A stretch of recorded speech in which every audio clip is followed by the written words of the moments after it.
Hello everyone, this is CA Isha Agarwal, your friend, mentor and guide for the subject audit and I am here to make the subject easy for you with one things and in less timings. तो आज का हमारा session होने वाला है बड़ा ही productive session क्योंकि in less than 30 minutes we'll be covering all the important and repetitive questions of section 139 to 147 यानी कंपनी ऑडिट का सब चैप्टर 1। अब ये सेशन ना कि आज के लिए बट आपके एग्जाम डे के पहले के लिए भी बहुत इंपॉर्टेंट क्योंकि सिर्फ आधी घंटा में आप जितने क्वेश्चंस इंपॉर्टेंट है एंड रेपिटेटिव वो सब कवर कर लोगे। So not wasting a minute, let's start this session. सबसे पहला क्वेश्चन है, H limited is the holding company of both ADC and XYZ limited. Mr. Saxena, a chartered accountant having a certificate of practice, is a part-time employee of XYZ Limited. Can Mr. Saxena be appointed as the auditor of ADC Limited? मतलब यहाँ पे क्या लिखा है, H limited करके एक holding company है जिसके दो सब्सिडरी हैं ADC एंड XYZ। अब XYZ के एम्प्लॉय है मिस्टर सक्सेना जो बनना चाहते हैं ADC के ऑडिटर। तो इसमें अपने को क्या याद रखना है, जब दिनेश गया था HR के पास ऑडिटर बनने के लिए तब HR ने कहा था दिनेश क्योंकि तुम हमारे एम्प्लॉय ऑफ द कंपनी हो इसीलिए हम तुम्हें ऑडिटर नहीं बना सकते। पर क्या HR ने ये कहा था क्योंकि तुम होल्डिंग के सब्सिडरी के को सब्सिडरी एसोसिएट के एम्प्लॉय इसलिए हम तुम्हें ऑडिटर नहीं बना सकते? नो। होल्डिंग सब्सिडरी को सब्सिडरी या एसोसिएट का एम्प्लॉय इज बिल्कुल eligible to become the auditor of the company. Companies act में कहा है कि only the employ of the company is in eligible to become the auditor of the company. And यहाँ पे mister Saxena XYZ के लिए in eligible है, बाकी किसी कंपनी के लिए नहीं। तो मिस्टर सक्सेना के ADC के ऑडिटर बन सकते हैं, बिल्कुल बन सकते हैं। Any person who is an officer or employee of the company is ineligible to become the auditor of the company. Company का एम्प्लॉय इनएलिजिबल है, होल्डिंग सब्सिडरी को सब्सिडरी एसोसिएट का नहीं है। In the given case, Mr. Saxena is a part-time employee of XYZ Limited and ADC is another subsidiary of its holding company. Thus, from the above provisions, Mr. Saxena can be appointed as the auditor of ADC. Next questions. What are the disqualifications for appointment of statutory auditor of the company? ओ ये तो बहुत simple है, हम दिनेश की story revise करनी है। चलो आओ फटाफट दिनेश की स्टोरी एक बार रिवाइज करते हैं। सबसे पहले हमने मन में क्या कार्ड बांधा था, एक कंपनी दूसरे कंपनी की ऑडिट कभी नहीं कर सकती क्योंकि जो खुद अंडर ऑडिट है वो दूसरे की ऑडिट क्या करेगा। फिर दिनेश जब गया था HR के पास एंड कहा कि मुझे अपॉइंट कर लो एज द ऑडिटर, तो HR ने कहा क्योंकि तुम हमारे एम्प्लॉय ऑफ द कंपनी हो इसीलिए हम तुम्हें ऑडिटर नहीं बना सकते। जब दिनेश मुंह मोड़ के पीछे जा रहा था एंड उसने गिलिप ज्वाइन कर लिया तब वो वापस HR के पास आता है तो HR कहती है एम्प्लॉय ऑफ एम्प्लॉय भी इनएलिजिबल है। दिनेश बोलता है चलो मैंने गिलिप्स भी छोड़ दिया। पर अब HR कहती है अब तुम्हारे घर वालों ने कबाड़ा कर रखा है। क्या कबाड़ा कर रखा है? तुम्हारी बहन दाशी ने शेयर्स होल्ड कर रखे और face value more than 1 lakh. तुम्हारी मम्मी ने गारंटी दे रखी है of more than 1 lakh and तुम्हारे पापा ने हमसे उधार पे गुड्स दे रखा है of more then 5 lakh. Dinesh कहता है चलो मैं ये सब भी सॉल्व करके वापस आ जाती हूँ। तो HR कहती है अरे एक बात तो मैं बताना भूल ही गई कि तुम्हारी मम्मी हमसे फ्री में गुड्स ले जाती थी and no auditor can have any significant business relationship with the company holding subsidiary को सब्सिडरी एसोसिएट। तो दिनेश कहता है अच्छा ठीक है मैं वो भी सॉल्व कर देता हूँ। ये सब जब पड़ाव पार करके दिनेश पहुंचता है AGM में, तो AGM में उसे कौन दिखता है? मामा जी है स्लीपिंग डायरेक्टर। तो HR कहती है नो रिलेटिव ऑफ डायरेक्टर के MP और chairman is eligible to become the auditor of the company. Dinesh जाता है मामा जी के पास एंड उन्हें कहता है प्लीज मामा जी अपनी जॉब छोड़ दीजिए, रेम्यूनरेशन मैं भर दूंगा आपकी। तो फिर मामा जी कहते हैं नो प्रॉब्लम मैं छोड़ देता हूँ जॉब। अब दिनेश सोचता है घर भी चलाना है, मामा जी को रेम्यूनरेशन भी देना है, तो ज्यादा पैसे चाहिए, ज्यादा पैसे के लिए ज्यादा काम करना पड़ेगा। तो HR को जाके कहते हैं काम करो स्टैट्यूटरी ऑडिटर के साथ मुझे इंटरनल ऑडिटर भी बना दो। तो HR क्या कहती है अरे इंटरनल ऑडिट सर्विसेज तो section 144 of the companies act में आते हैं and no statutory auditor can incur any activity mentioned in section 144 of the companies act. जब ये सब करके दिनेश फाइनली पहुंचता है कि अब मैं HR राउंड दूंगा, पर्सनल राउंड दूंगा, तब HR को क्या दिखता है अरे दिनेश तो अभी अभी जेल जाके आया था एंड कोई भी ऑडिटर अगर जेल जाके आया एंड उसको 10 साल नहीं बीता है तो वो एलिजिबल नहीं है। इसके अलावा कंपनीज एक्ट आप पे एक और प्रोहिबिशन लगाती है। कंपनीज एक्ट कहती है जितना ऑडिट पॉसिबल है उतना ही करो, ज्यादा लेने की जरूरत नहीं है। मतलब 20 कंपनीज की ही ऑडिट की लिमिट है, उससे ज्यादा आप नहीं कर सकते except for OPC small company, government company, private company with paid up share capital less than 100 crore. सबसे पहले क्या था? बॉडी कॉर्पोरेट यानी कंपनी। दूसरा क्या है? ऑफिसर और एम्प्लॉय ऑफ कंपनी। तीसरा a person who is partner और is in employment of officer और एम्प्लॉय ऑफ कंपनी। कोई भी सिक्योरिटी होल्ड कर रखा है और face value more than 1 lakh, indebted to company in excess of 5 lakhs, guarantee दे रखी है in excess of 1 lakh, direct या इनडायरेक्ट बिजनेस रिलेशनशिप है, डायरेक्टर या केएमपी या चेयरपर्सन का रिलेटिव है, 20 कंपनी से ज़्यादा की ऑडिट नहीं करनी है, एंड अगर कोर्ट में कन्विक्ट हो गए हो, जेल गए हो, तो 10 साल बीत जाने चाहिए, एंड सेक्शन 144 का कोई एक्टिविटी नहीं करना चाहिए। Messrs ABC is an audit firm having partners A, B, and C. All of them are qualified chartered accountants. The firm has offered the appointment as a company auditor of X Limited for the financial year 2021. Mr. P, the relative of Mr. A, is holding 6,000 shares in X Limited having market value of 1,75,000. तो ये है trick question, आपको बहकाने के लिए है ये question. क्यों बहकाने के लिए? अभी हम ऊपर क्या पढ़ के आए, दाशी शेयर्स होल्ड कर सकती है पर फेस वैल्यू 1 लाख से ज्यादा की नहीं होनी चाहिए। यहाँ पे ए बी सी को अपॉइंट होना है इन एक्स लिमिटेड, एंड ए का एक रिलेटिव है मिस्टर पी जिसने होल्ड कर रखे 6,000 शेयर्स, पर इन 6,000 शेयर्स का फेस वैल्यू क्या है? 6,000 into 10 that is 60,000 which is well within the limits of 1 lakh. क्या हमें मार्केट वैल्यू देखने की जरूरत है? क्या मार्केट वैल्यू 100 करोड़ भी हमें मतलब नहीं है, अगर फेस वैल्यू 1 लाख के अंदर है तो ऑडिटर एलिजिबल है।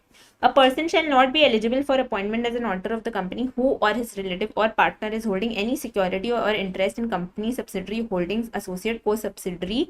However, the relative may hold securities of face value not exceeding 1 lakh. यहाँ पे फेस वैल्यू 1 लाख से कम है क्या? हाँ बिल्कुल कम है। Mister P relative of mister A is holding shares of X limited of face value 60,000।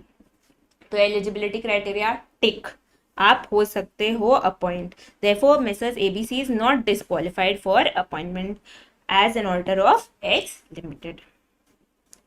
What are the services which cannot be rendered by statutory auditor of the company under section 144 of the Companies Act? section 144 में कौन कौन से services auditor नहीं इनकर कर सकता? एक बार फटाफट बोल देते हैं क्या क्या सर्विसेज नहीं दे सकता। सबसे पहले तो accounting and book keeping services, दूसरा इंटरनल ऑडिट सर्विसेज, तीसरा design and implementation of financial information system, चौथा आउटसोर्सिंग ऑफ फाइनेंशियल इंफॉर्मेशन, फिर एक्चुरियल सर्विसेज, फिर इन्वेस्टमेंट बैंकिंग, इन्वेस्टमेंट एडवाइजरी, फिर management services and any other services.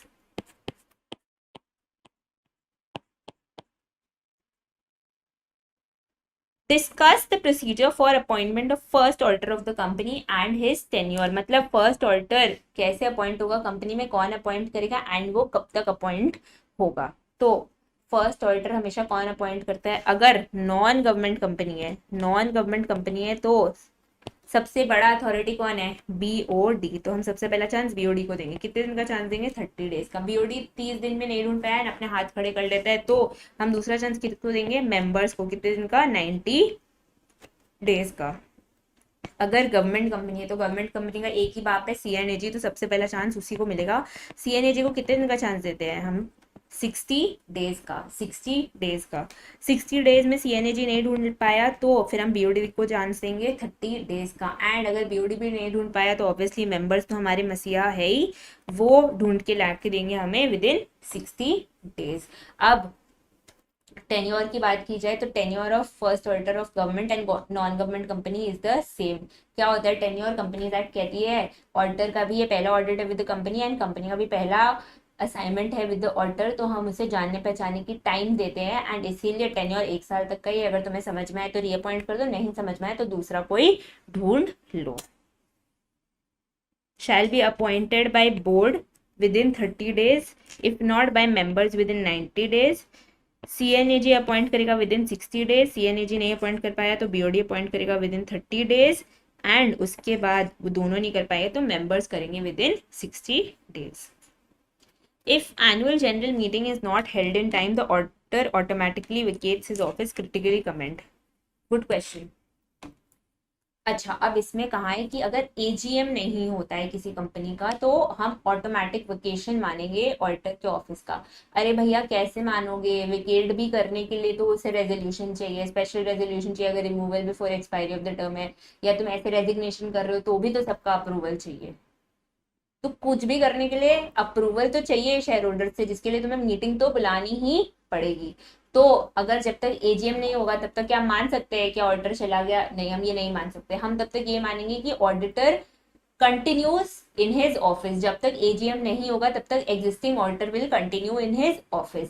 हाँ, but as an auditor मेरी जिम्मेदारी क्या होनी चाहिए? सबसे पहले तो एजीएम करवाना, दूसरा अगर मैं रीअपॉइंट होने वाला हूँ तो रीअपॉइंटमेंट का रेजोल्यूशन पास करवाना, एंड अगर मैं नहीं रीअपॉइंट होने वाला हूँ तो रिमूवल करके नए ऑडिटर का रेजोल्यूशन पास करवाना।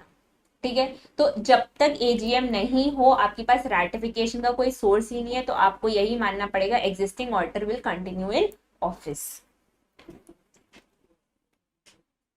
For ratification of auditor's appointment, AGM should be held. Where AGM is not held, ratification of appointment cannot be done. Hence, existing auditor shall continue to become the auditor of the company. Duties क्या है? AGM करवानी चाहिए, अगर reappoint है तो reappoint करवाना चाहिए, and अगर न्यू ऑडिटर है तो न्यू ऑडिटर को अपॉइंट करवाना चाहिए। Discuss the provisions under section 139 subsection 7 relating to appointment of first auditor in a government company. How can an auditor duly appointed by a company be removed before expiry of his term? तो इसमें क्या कहा है कि पहले auditor of government company को आप कैसे अपॉइंट करोगे, कब अपॉइंट करोगे, कितने दिन तक अपॉइंट करोगे, एंड अपॉइंट कर भी दिया पर यार 4-5 महीने में समझ में आया ये तो काम का बंदा है ही नहीं, ये तो काम का बंदा है ही नहीं, तो उसे रिमूव करना है, तो उसका क्या प्रोसीजर है? सबसे पहले ये ऑडिटर अपॉइंट कैसे होगा? अभी हम ऊपर पढ़ के आए हैं, इसे कौन अपॉइंट करेगा? सबसे पहले हम चांस देंगे सीएनएजी को। कितने दिन का? 60 डेज का। 60 डेज में सीएनएजी नहीं ढूंढ पाया तो हम चांस देंगे बीओडी को। कितने दिन का? 30 डेज का। एंड दोनों नहीं ढूंढ पाए तो हमेशा हमारे जो मसीहा है यानी मेंबर्स, उसको हम चांस देंगे 60 डेज का। ये कब तक अपॉइंट होगा? Conclusion of first AGM. CNAG within 60 days, board of directors within 30 days, and अगर बोर्ड भी फेल हो जाता है तो मेंबर्स विदिन 60 डेज। ऑफिस कब तक है इसका? Till the conclusion of first AGM. अब आते हैं रिमूवल पे। मतलब 4 महीने बीते एंड हमें लगा यार ये ऑडिटर तो काम का नहीं, हमें दूसरा ऑडिटर लाना पड़ेगा। तब क्या करना पड़ेगा? तब आपको 3 जन की जी हुजूरी चाहिए होगी। किन 3 जन की? मेंबर्स की, सेंट्रल गवर्नमेंट की, एंड बोर्ड की। ऑडिटर को हटाना कोई आसान बात नहीं है, और वो भी बिफोर रिमूवल ऑफ टर्म तो और भी आसान नहीं है। इसीलिए कंपनीज एक्ट कहता है कि तुम कोई बेफिजूल रीजन से उसे नहीं हटाओ। इसलिए हम चाहते हैं कि तीनों का अप्रूवल मिले। अगर एक का भी अप्रूवल नहीं मिले तो ऑडिटर आउट नहीं होगा। तो सबसे पहले आपको क्या करना है? बोर्ड रेजोल्यूशन पास करना है। बोर्ड रेजोल्यूशन के पास करते ही विद इन 30 डेज आपको फाइल करना है फॉर्म ADT2। किसके साथ? सेंट्रल गवर्नमेंट के साथ। सेंट्रल गवर्नमेंट वो फॉर्म देखेगा, उसमें रीजन देखेगा, समझेगा, परखेगा, एंड अगर उसे सही लगे चलो ठीक है कंपनी सही कर रही है तो वो उसे अप्रूवल दे देगा। एंड अप्रूवल देते ही विद इन 60 डेज हमें चाहिएगा लास्ट अप्रूवल यानी शेयर होल्डर्स का थ्रू SR इन GM। ठीक है, क्या ऑडिटर को सुनवाई है? क्या बिल्कुल है। ऑडिटर को हम पहला मौका देंगे, हम अपनी परेशानियां बताएंगे ऑडिटर का, उसके अगेंस्ट पे जस्टिफिकेशन सुनेंगे, बट उसके बाद भी हम सेटिस्फाइड नहीं होते तब हम ये प्रोसीजर करेंगे। तो सबसे पहले क्या बोला था मैंने? सबसे पहले हम पास करेंगे बोर्ड रेजोल्यूशन। बोर्ड रेजोल्यूशन के विद इन 30 डेज हम पास करेंगे ADT2 का form to central government, and उसके बाद हम within 60 days of receipt of approval of central government pass करेंगे स्पेशल रेजोल्यूशन। ऑब्वियसली ऑल्टर को हम सुनवाई का मौका तो देंगे ही। अब rights of auditor of the company. Discuss the rights of an auditor of a company according to companies act. क्या क्या राइट्स है? तो अभी टाइम है दाशी की स्टोरी रिवाइज करने का। दाशी की स्टोरी रिवाइज करने का। दाशी जैसी फिलिप्स मिलाती है वो कहती है दिनेश से मुझे अपॉइंटमेंट, डिसअपॉइंटमेंट, कौन एलिजिबल है कौन इनएलिजिबल है सबके बारे में पता चल गया। आप एक काम करिए, आप मुझे मेरे हक के बारे में बता दीजिए। तो फिलिप्स पूछता है तुम्हें क्या हक चाहिए? तो दाशी कहती है सबसे पहले तो मुझे फाइनेंशियल स्टेटमेंट्स चाहिए। तो फिलिप्स कहता है लो हक access to books of the company. फिर दाशी कहती है आपका तो फैला हुआ कारोबार है। तो फिलिप्स कहता है लो access to branch books and branch audit reports. फिर दाशी कहती है पर ये तो मेरा पहला ऑडिट है, अगर मुझे क्वेश्चंस हुए तब क्या? तो फिलिप्स कहता है लो access to information and explanation in relation to financial statement. फिर दाशी कहती है मेरे भैया का बहुत मन है ऑडिट रिपोर्ट साइन करने का, क्या वो कर सकते हैं क्या? तो फिलिप्स कहता है no no no no no, only the statutory order of the company has the right to sign on the audit report. फिर दाशी कहती है एक स्टूपिड सा क्वेश्चन पूछ रही हूँ पर इसका आंसर जरूर बताना, मैं तो छोटी सी हूँ, क्या आप मुझे एजीएम में बुलाओगे? तो फिलिप्स कहता है अरे पगली, जरूर बुलाएंगे, तुम्हारा राइट प्लस ड्यूटी है to attend AGM and receive notices in regard to that. फिर दाशी कहती है आपका तो इतना फैला हुआ कारोबार है, इतने सारे लीगल केसेस चल रहे हैं, अगर कभी मेरे पे लीगल कुछ केस हो गया या आपकी कंपनी के अगेंस्ट कुछ लीगल केस हो गया जिसमें मैंने रिप्रेजेंट किया, या फिर मुझे कंपनी के अगेंस्ट कोई लीगल केस कभी लड़ना पड़ा, पर मैं बिल्कुल सही हूँ, मैंने कुछ गड़बड़ नहीं कर रखी है, तो क्या आप उसके पैसे भरोगे? तो कंपनी में कहती है बिल्कुल हाँ, it is your right to be indemnified in case of legal cases, but you have to make sure कि आप करेक्ट हो, आप कोई गलत काम नहीं कर रहे हो। Right to inspect books and accounts and vouchers, access at all time to books and accounts and vouchers of the company, right to obtain information and explanation, right to inspect branch offices and branch accounts, right to receive report of branch audit from branch auditor, right to receive notices and attend AGM, right to sign audit report and other documents, right to have audit report read at the AGM, right to attend the meeting of audit committee, and right to be indemnified. The company auditor incurred a liability for defending case against, although the auditor worked honestly while performing his audit work. Whether such liability is to be borne by the auditor? अरे नहीं यार, अभी तो हम दाशी को बोल के आए कि it is her right to be indemnified अगर उसने कुछ गलत नहीं किया। यहाँ पे क्या लिखा है? ऑडिटर वर्कड ऑनेस्टली, तब तो अगर ऑडिटर सच्चा है तो हम बिल्कुल बिल्कुल उसका साथ देंगे एंड उसके जितने भी लीगल एक्सपेंसेस हुए वो कंपनी इंडेमनिफाई करेगी। The auditor who has worked honestly for defending himself against the company suit has the right to be indemnified by the company. Hence, no such liability is to be borne by the auditor of the company. XYZ Limited is the holding company of ABC Limited. Appointed Mr. SK as the auditor of XYZ Limited. In the course of audit, Mr. SK wanted to visit the office of ABC Limited for verification of certain documents relating to holding company. CFO objected auditor's visit but supplied him with the financial statements of ABC Limited. Offer your views as to auditor's demand for the said visit. मतलब XYZ Limited holding company जिसके auditor है Mr. SK and ABC है ABC XYZ का subsidiary company, and mister SK चाहते हैं कि वो ABC का एक बार बुक्स ले ले, क्योंकि अल्टीमेटली मिस्टर SK को कंसोलिडेट करना है फाइनेंशियल स्टेटमेंट, तो उन्हें चेक करना पड़ेगा कि सब सब्सिडरी बुक भी सही है ना। तो क्या मिस्टर SK के पास राइट है? बिल्कुल राइट है। हमने दाशी को क्या दिया था? Access to all books and vouchers relating to financial statements, and यहाँ मिस्टर SK जब कंसोलिडेट करेंगे फाइनेंशियल स्टेटमेंट्स तो ऑब्वियसली उन्हें सब्सिडरी के फाइनेंशियल स्टेटमेंट्स के बारे में पता होना चाहिए। तो मिस्टर SK का पूरा पूरा हक है to even visit that subsidiary and has access to books and vouchers of the subsidiary. तो यहाँ CFO है गलत एंड मिस्टर SK है correct. Auditor of the company, which is the holding company, shall have right to access to records of all its subsidiary as it so far concerns the consolidation of financial statements with its subsidiaries. Hence, CFO cannot object auditor's visit in the subsidiary company. Write a short note on the duties of company audit. ओ, ये तो मुझे आता है, बहुत simple है। हमने क्या बोला था? दाशी सबसे पहले क्या चेक करने गई? इन्वेस्टमेंट्स। क्यों? उसे सबसे ज्यादा पसंद है इन्वेस्ट करना, तो उसने देखा कि फिलिप्स का पोर्टफोलियो कैसा है, बट फिलिप्स की पोर्टफोलियो देखते देखते उसने एक और चीज देख ली कि कहीं फिलिप्स ने इन्वेस्टमेंट्स परचेज प्राइस के नीचे पे तो नहीं बेची। फिर उसने सोचा यार फिलिप्स के पास इतने पैसे कहाँ से आए, तो उसे लगा कहीं इन्होंने लोन्स तो नहीं लिया है, तो लोन्स में जाके उसने देखा कि हाँ लोन तो उठाया है, और एक चीज नोटिस की कहीं ये लोन डिपॉजिट में तो नहीं डाल दिया है, क्योंकि अगर डिपॉजिट में डाल देंगे मतलब नो रीपेमेंट। फिर उसने सोचा जब मैं लाइबिलिटी साइड देख रही हूँ तो मैं asset side of the loans भी देख लेती हूँ, मतलब कंपनी ने लोगों को कितना उधार दे रखा है, एंड उसमें उन्होंने देखा कि टर्म्स एंड कंडीशंस तो प्रेजुडिशियल नहीं है ना, मतलब टर्म्स एंड कंडीशंस तो कंपनी के फेवर में है ना। फिर ये दाशी देखती यार इतने पैसे, ये तो पैसे लेने से ज्यादा पैसे उधार दे रही है, इतने पैसे आए कहाँ से?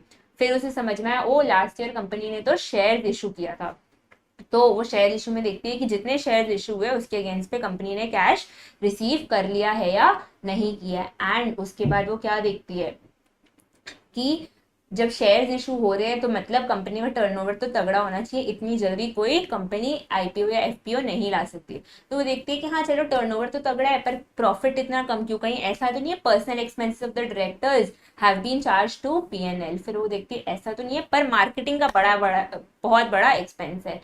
फिर दाशी सोचती है कहीं ऐसा तो नहीं है ऐसे मार्केटिंग एक्सपेंसेस बुक्स में दिखा रखे हैं, ऐसे मार्केटिंग एक्सपेंसेस रियल में कुछ है हुए ही नहीं है एंड ये सिर्फ पैसा गायब कर रही है। तो वो मांगती है सीएफओ एंड सीईओ से सारा प्रूफ। एंड जब वो उसे सारे प्रूफ सप्लाई कर देते हैं, न्यूज़पेपर कटआउट्स बैनर्स जो भी वो मांगती है सब सप्लाई कर देते हैं। तो दाशी बोलती है चलो ठीक है इट्स फाइन, आपने इतना मार्केटिंग एक्सपेंस किया है, प्रूफ हो गया।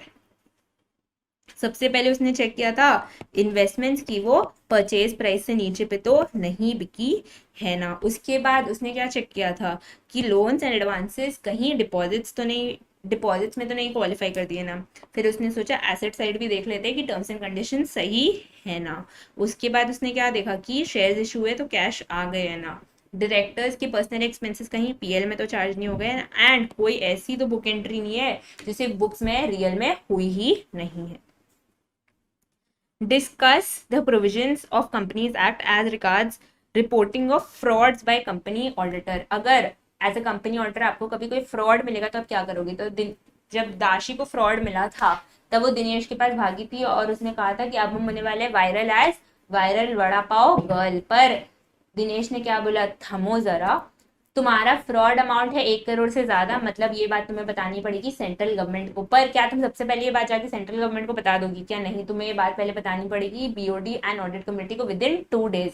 उनके रिप्लाई का वेट करना पड़ेगा फॉर 45 डेज। अगर उनका रिप्लाई हो गया तो भला, नहीं आया तो भी 45 डेज के बाद विद इन 15 डेज में तुम्हें ये बात बतानी पड़ेगी सेंट्रल गवर्नमेंट को। कैसे बताओगी, पार्लियामेंट के सामने जाके धरना दोगी क्या, नहीं, you will send ADT4 in the form of you will send form ADT4 through RPAD, मतलब registered post acknowledgement due. And तुम ये फॉर्म किसको भेजोगे, secretary ministry of corporate affairs.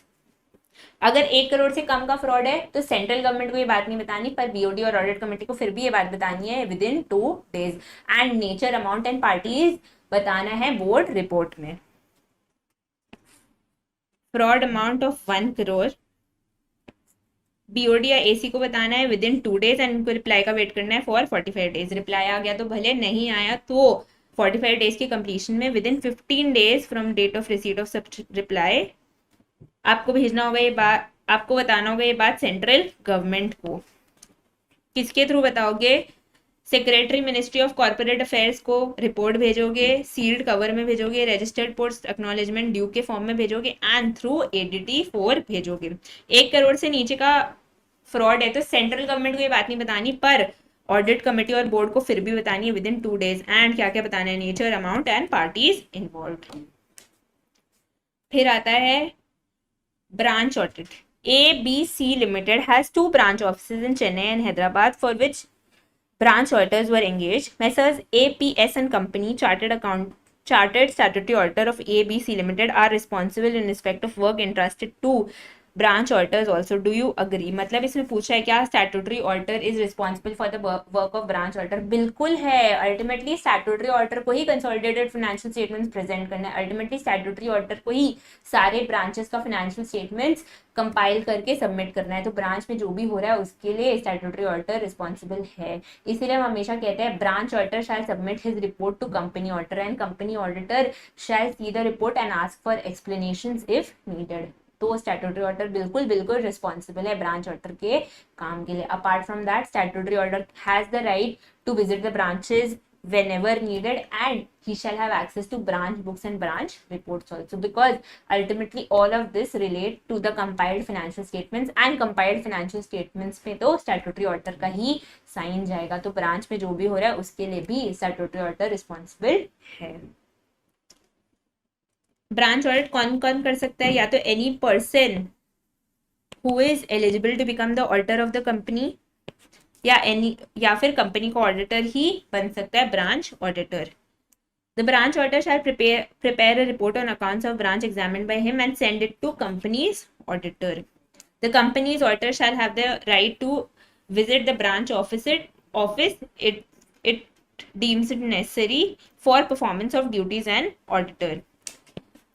Company auditor shall have access to all times to books and accounts and vouchers of the company maintained at the branch office. उसके अलावा the report of branch auditors will be dealt by company's auditor in the manner deemed fit. Branch auditor को fraud भी report करना पड़ता है just as the company auditor, hence statutory auditor responsible तो है. Discuss the procedure if the branch audit report is prepared by a person other than statutory auditor and the situations when qualifications are to be made in the branch audit report. मतलब क्या बोले, क्या branch audit किसी और से किया जा सकता है क्या स्टैट्यूटरी ऑडिटर के अलावा? बिल्कुल किया जाता है. हमने ब्रांच ऑडिटर को अपॉइंट करने के लिए 2 चॉइसेस दिए थे, या तो कंपनी के स्टैट्यूटरी ऑडिटर को ही ब्रांच ऑडिटर बना दो, या any person who is qualified to become the auditor is auditor of the company is eligible to become the branch auditor. मतलब जो भी सेक्शन 139 के सेक्शंस को सेटिस्फाई करता है, प्रोविजंस को सेटिस्फाई करता है एंड ऑडिटर बनने के लिए एलिजिबल है, वो ब्रांच ऑडिटर बन सकता है. तो ये दोनों चॉइसेस है कंपनी के पास, जो इच्छा वो करे. अब कंपनी ने ऑप्ट किया for the first choice and किसी external party who is eligible to become the auditor of the company को बना दिया ब्रांच ऑडिटर. अब उसने क्या किया, ब्रांच ऑडिट रिपोर्ट में क्वालिफिकेशन दे दी. तो नॉर्मली तो कंपनी ऑडिटर हमेशा इन क्वालिफिकेशंस को कंसिडर करेगा, अपने रिपोर्ट में दिखाएगा, पर इन 3 चीजों पे वो क्वालिफिकेशन अपने रिपोर्ट में नहीं दिखाएगा. किन 3 चीजों पे? अगर क्वालिफिकेशन इममटीरियल है, मतलब 100 करोड़ की कंपनी में जो ब्रांच ऑडिटर ने क्वालिफिकेशन दिया है वो 500 रुपए का है, तो वो क्या हुआ, इममटीरियल या इररेलेवेंट. तब अगर ऐसा कोई क्वालिफिकेशन हुआ तो ब्रांच ऑडिट रिपोर्ट का ये क्वालिफिकेशन स्टैट्यूटरी ऑडिटर अपने रिपोर्ट में नहीं डालेगा. दूसरा क्या, अगर ब्रांच ऑडिटर ने जो क्वालिफिकेशन डाला था वो किसी ऐसी चीज के लिए था या कोई डॉक्यूमेंट के लिए था जो कंपनी ने उससे नहीं लिया था, बट अब स्टैट्यूटरी ऑडिटर के पास वो डॉक्यूमेंट है या जो भी उसका नेसेसरी रिलेटिव एक्सप्लेनेशन था वो कंपनी ऑडिटर को मिल चुका है, मतलब तो प्रॉब्लम ही सॉल्व हो गई है. तो क्या होगा, क्वालिफिकेशन डाल के. And lastly company branch auditor ने जो भी एडजस्टमेंट सजेस्ट किया था, ये जिस भी एडजस्टमेंट की वजह से उसने क्वालिफिकेशन डाला था, फॉर सपोज कि इन्वेंट्री सही वैल्यू नहीं हो रही थी, मतलब लोअर ऑफ कॉस्ट और एनआरवी वैल्यू होनी चाहिए, बट ब्रांच ये मान नहीं रहा था. बट जब कंपनी ऑडिटर ने कहा एंड उसे समझाया तब ब्रांच ये मान चुका है एंड उसने ये एडजस्टमेंट कर दिया है. तब अब जब क्वालिफिकेशन ये एग्जिस्ट नहीं करता तब वो ऑडिट रिपोर्ट में क्या ही डालेगा. तो ये याद रखना, 3 केसेस में कभी भी ब्रांच ऑडिटर का क्वालिफिकेशन कंपनी ऑडिट की रिपोर्ट में नहीं जाएगा. कब अगर क्वालिफिकेशन इममटीरियल है, अगर क्वालिफिकेशन कोई ऐसे डॉक्यूमेंट या एक्सप्लेनेशन के लिए था जो अब कंपनी ऑडिटर को मिल गया है, एंड क्वालिफिकेशन का जो भी एडजस्टमेंट था अब वो हो चुका है. पहला तो qualification made is not material. Objections raised by branch auditor have been met and in light of information and explanation given to them which were not available to branch auditor, they are satisfied that the qualification is not called for. मतलब जो भी document information explanation branch auditor को नहीं मिला था वो company auditor को अब मिल चुका है. And to the last question of our session, discuss briefly the scope of audit committee. मतलब ऑडिट कमिटी का पावर्स क्या है, ड्यूटीज क्या है, ये ऑडिट कमिटी बनाता कौन है? कौन बनाता है audit committee? Listed company, public company. अब पब्लिक कंपनी में कौन कौन बनाते हैं? जिनका paid up share capital 10 crore या उससे ज़्यादा है, जिनका टर्नओवर 100 करोड़ या उससे ज़्यादा है, एंड जिन्होंने आउटस्टैंडिंग लोन्स या डिबेंचर्स ले रखे हैं 50 करोड़ से ज़्यादा के. ठीक है. Listed public company with paid up capital of 10 crores or more, public company with turnover of यहाँ पे 100 crores होगा, 100 crore or more, and public company having aggregate outstanding loans, debentures, deposit exceeding 50 crores. हमने functions में क्या बोला था? Functions क्या होता है ऑडिट कमेटी के? PITIER, PITIER. P से क्या था? पब्लिक इशू, मतलब IPO से जितने पैसे उठाए हैं जिस रीजन के लिए उठाए हैं वो उसी के लिए यूज हो रहे हैं. आई से क्या था? इंटर कॉर्पोरेट लोन्स, मतलब inter corporate loans and deposits are properly scrutinised. T से क्या था? ट्रांजैक्शंस विद रिलेटेड पार्टी, मतलब related party transactions are properly authorised by audit committee. फिर आई से क्या था, इंटरनल कंट्रोल्स इफेक्टिव है, ऑनगोइंग है एंड कोई दिक्कत नहीं है। ई से क्या हुआ था, ई से अब ऑडिटर की क्लास लगी थी एंड हमने देखा था कि ऑडिट प्रोसीजर्स इफेक्टिव तो है ना, मतलब effectiveness of audit procedures. And lastly our से हमने फिर से क्या देखा था कि removal, appointment, resignation and anything related to company auditor, वो सब कौन अप्रूव करेगा, हमारा ऑडिट कमिटी। ठीक है। पावर्स में हमने क्या बोला था, क्विब्स, क्विब्स। सी से क्या बोला था, कमिटी में सॉर्ट कमेंट्स, मतलब कमिटी कभी भी ऑडिटर को बुला के उससे कमेंट्स ले सकती है about effectiveness of internal control, financial reporting की फाइनेंशियल स्टेटमेंट सही है नहीं सही है, क्या गलत है, क्या इंप्रूव हो सकता है, क्या अभी रखना चाहिए, क्या हटाना चाहिए, एनीथिंग। डब्ल्यू से क्या है, विसल ब्लोअर पॉलिसी, कंपनी को सीटी बजानी है क्या, नहीं कंपनी को सीटी नहीं बजानी है, audit committee whistle blower policy implement करेगा, जिससे अगर कंपनी में किसी भी एम्प्लॉय को कोई भी तकलीफ है तो वो आके ऑडिट कमेटी को अपनी बात बता सकता है। आई से क्या था, इन्वेस्टिगेशन, किस पे इन्वेस्टिगेशन करेगी ऑडिट कमेटी, अगर ऊपर के कोई भी फंक्शन से एक्सरसाइज करने में ऑडिट कमेटी को दिक्कत हुई तो वो इन्वेस्टिगेट कर सकती है। फॉर एग्जांपल अगर उसे लगता है कि आरपीटी का ये ट्रांजैक्शन ये गलत है एंड इसको इन्वेस्टिगेट करना चाहिए, तो उसके पास के हक है। बी यानी बोर्ड रिपोर्ट, मतलब ऑडिट कमेटी की कोई भी बात नहीं मानी तो बोर्ड को ये बताना पड़ेगा बोर्ड रिपोर्ट में, एंड ये बिल्कुल जरूरी है वरना बोर्ड ऑडिट कमेटी से भी नहीं डरेगा। एंड लास्टली एस से सेफगार्ड्स अगेंस्ट विजिल मैकेनिज्म, मतलब अगर आप ऑडिट कमेटी के पास आओगे तो ऐसा नहीं है ऑडिट कमेटी आपको खाली हाथ भेज देगा, वो आपकी प्रॉब्लम सुनेगा, सॉल्व करेगा एंड जो भी आपका गुनहगार है उसको सजा भी देगा। ठीक है। So I hope you had a fun-filled session and I hope this session really helps you today and the day before exam. And in case of any such more content, comment down below and we'll bring in that for you. Thank you.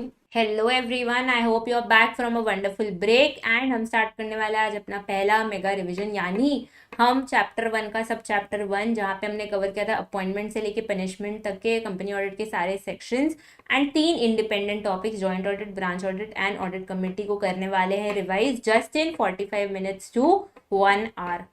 I am pretty excited and I hope the same from you. So are we ready to revise it? चलो start करते हैं। सबसे पहले अपने story के main character से मिलते हैं दिनेश। अब दिनेश क्या है, दिनेश एस्पायरिंग चार्टर्ड अकाउंटेंट है एंड स्टैट्यूटरी ऑडिटर बनना चाहता है क्योंकि उसने आर्टिकलशिप फर्म में काम किया एंड उसे समझ में आया है भाई स्टैट्यूटरी ऑडिट में बहुत पैसा है। तो वो जाता है अपने पार्टनर के पास एंड कहता है सर मुझे आप जैसा बनना है, बता दो कैसे बनूं। तो पार्टनर क्या बोलते हैं, सबसे पहले तो सीए एग्जाम क्लियर कर एंड चार्टर्ड अकाउंटेंट बन। दिनेश दिन रात मेहनत करके चार्टर्ड अकाउंटेंट बन जाता है। उसके बाद पार्टनर कहते हैं सीओपी यानी सर्टिफिकेट ऑफ प्रैक्टिसिंग ऑब्टेन कर ले। दिनेश वो भी कर लेते हैं। दिनेश बोलता है सर ये सब तो एक इंडिविजुअल ऑडिटर के लिए काफ़ी है, फर्म बनाना है तो क्या करूँ। तो पार्टनर बोलता है आराम से फर्म बना बट उसमें इंश्योर कर majority of the partners are CA practising in India. CA practising in India माने कोई अगर यूएस सीपीए या कोई भी और अकाउंटेंट डिग्री फॉरेन कंट्री से करके आया तो वो क्वालिफाइड नहीं है as a statutory auditor in India. ठीक है। फिर दिनेश बोलता है सर आजकल पार्टनरशिप फर्म कौन ही बनाता है, वो तो पुराना हो गया, मैं तो एलएलपी बनाऊंगा। पार्टनर बोलते कोई दिक्कत नहीं, आराम से एलएलपी बना पर उसमें जो सीए प्रैक्टिसिंग इन इंडिया होंगे वही साइन कर पाएंगे। दिनेश बोला कोई दिक्कत नहीं है। फिर दिनेश बोलता है सर मैं एलएलपी की रजिस्ट्रेशन करवाने गया था तब मैंने देखा कंपनी की रजिस्ट्रेशन में और लंबी लाइन है, मतलब पक्का कंपनी में बेनिफिट्स एलएलपी से भी ज़्यादा है, तो अब मुझे कंपनी बनानी है। तो पार्टनर ने क्या बोला, अरे बुद्धू तेरे को कुछ नहीं पता। दिनेश ने बोला ऐसा क्या हो गया। तो पार्टनर ने बताया under companies act every company is required to get their books audited mandatorily, मतलब हर कंपनी को अपने बुक्स ऑडिट करवाना ज़रूरी है, वो उससे नहीं भाग सकती। एंड जिसका खुद का ऑडिट हो रहा है वो दूसरे की ऑडिट क्या ही करेगा। तो मन में ये गार्ड बांध लो कि कभी एक कंपनी दूसरे कंपनी की ऑडिट नहीं कर सकता है। दिनेश बोला चलो पार्टनर मैं समझ गया, मैं कभी भी ज़िंदगी में कंपनी फॉर्म नहीं करूँगा। अब दिनेश गया अपनी ड्रीम कंपनी फिलिप्स के पास। उसने बोला सर मुझे स्टैट्यूटरी ऑडिटर की तरह हायर कर लो। फिलिप्स ने बोला अरे अभी तो तुम नए नए चार्टर्ड अकाउंटेंट बने हो, हम तुम्हें कैसे हायर कर ले। तो दिनेश ने बोला सर आप मेरी काबिलियत नहीं जानते, मैं पक्का आपको अच्छे रिजल्ट दूंगा। फिर भी फिलिप्स कहता है कि हमारा तो बहुत बड़ा कारोबार है, हम ऐसे ही किसी नए चार्टर्ड अकाउंटेंट के हाथ में वो नहीं दे सकते। तो दिनेश बोलता है ठीक है सर, एक काम करिए आप मुझे एम्प्लॉय की तरह ही रख लिए। एंड दिनेश के मन में था कि मैंने एम्प्लॉय बन के इम्प्रेस करूँगा एंड उसके बाद फिर ऑडिटर बनने के लिए प्रपोजल डालूंगा। अब 3-4 महीने बीत गए, दिनेश बहुत बढ़िया काम कर रहा था। तो एचआर बोलती है बुला के चलो आओ इट्स योर बोनस टाइम। तो दिनेश बोलता है मुझे नहीं चाहिए बोनस, मुझे काम करो, ऑडिटर का अपॉइंटमेंट लेटर दे दो। तो एचआर बोलती है तुम्हें नहीं पता कि employee of the company can never become the auditor of that company. तो दिनेश बोलता है अल्ले ये बात तुमने पहले बता देनी थी। तो एचआर बोलती है नहीं पर सच तो यही है कि employee can never become the auditor. तो दिनेश ने बोला मुझे नहीं चाहिए कोई बोनस पे चेक, ये लो मेरा रेजिग्नेशन लेटर। अब दिनेश कंपनी से बाहर जा ही रहा था कि उसे मिल गए मिस्टर एक्स। अब मिस्टर एक्स ना एक बहुत बढ़िया एम्प्लॉय ऑफ फिलिप्स है एंड उन्होंने इतना पैसा कमा लिया कि अब उन्होंने एक नई कंपनी स्टार्ट कर दी अपने अंडर जिसका नाम है गिलिप्स। तो मिस्टर एक्स पूछते हैं दिनेश से अरे क्या हुआ। तो दिनेश अपना सारा सिचुएशन बताता है। तो मिस्टर एक्स उससे बोलते हैं काम करो तुम मेरी कंपनी गिलिप्स ज्वाइन कर लो, अभी तो ना तुम्हारे हाथ में जॉब है ना तुम्हारे हाथ में ऑडिट, तो तुम कैसे अपना घर चलाओगे, एक काम करो गिलिप्स ज्वाइन कर लो। तो दिनेश को ये बात समझ में आती है एंड वो गिलिप्स ज्वाइन कर लेता है। अब गिलिप्स ज्वाइन करने के बाद दिनेश एचआर के पास वापस आता है एंड कहता है अब तो मैं आपका एम्प्लॉय भी नहीं हूँ, अब आप मुझे हायर कर लो। तो एचआर कहती है अरे बुद्धू तुम्हें ये भी नहीं पता क्या कि एम्प्लॉय के अंडर, हमारे कंपनी के एम्प्लॉय के अंडर भी जो काम करता है वो भी हो जाता है इनएलिजिबल। एंड क्योंकि तुम मिस्टर एक्स जो कि एम्प्लॉय ऑफ हर कंपनी है उसके अंडर काम कर रहे हो तो तुम हो गए हो इनएलिजिबल। तो दिनेश कहता है चलो ठीक है, वहाँ से भी उसने रेजिग्नेशन ले लिया। अब दिनेश ना फिलिप्स में था ना गिलिप्स में, तो अब वो वापस एचआर के पास आता है और अब कहता है अब तो मैं दोनों में नहीं हूँ, अब तो मुझे स्टैट्यूटरी ऑडिटर बना लो। तो एचआर कहती है अब तो तुम्हारी गलती नहीं है पर तुम्हारे फैमिली की गलती की वजह से हम तुम्हें ऑडिटर नहीं बना सकते। तो दिनेश ने बोला ऐसा क्या कर दिया मेरे घर वालों ने। तो एचआर ने बताया दाशी जो तुम्हारी सिस्टर है जो स्टॉक मार्केट एंथुजियास्ट है उसने 1 लाख फेस वैल्यू से ज़्यादा शेयर्स होल्ड कर रखे हैं फिलिप्स के, प्लस तुम्हारे पापा जिसके बहुत बड़ा दुकान है दिनेश के पापा इलेक्ट्रॉनिक्स, उन्होंने हमसे क्रेडिट पे गुड्स ले रखा है वो भी 6 लाख रुपए का। एंड तुम्हारी भोली मम्मी, उन्हें जब लगा कि अगर पापा पैसे नहीं दे पाए तो पापा को हम जेल भिजवा देंगे तो उन्होंने गारंटी दे दी कि अगर पापा पैसे नहीं दे पाए तो तुम्हारी मम्मी पैसे दे देगी। तो दिनेश ने बोला तो क्या हो गया।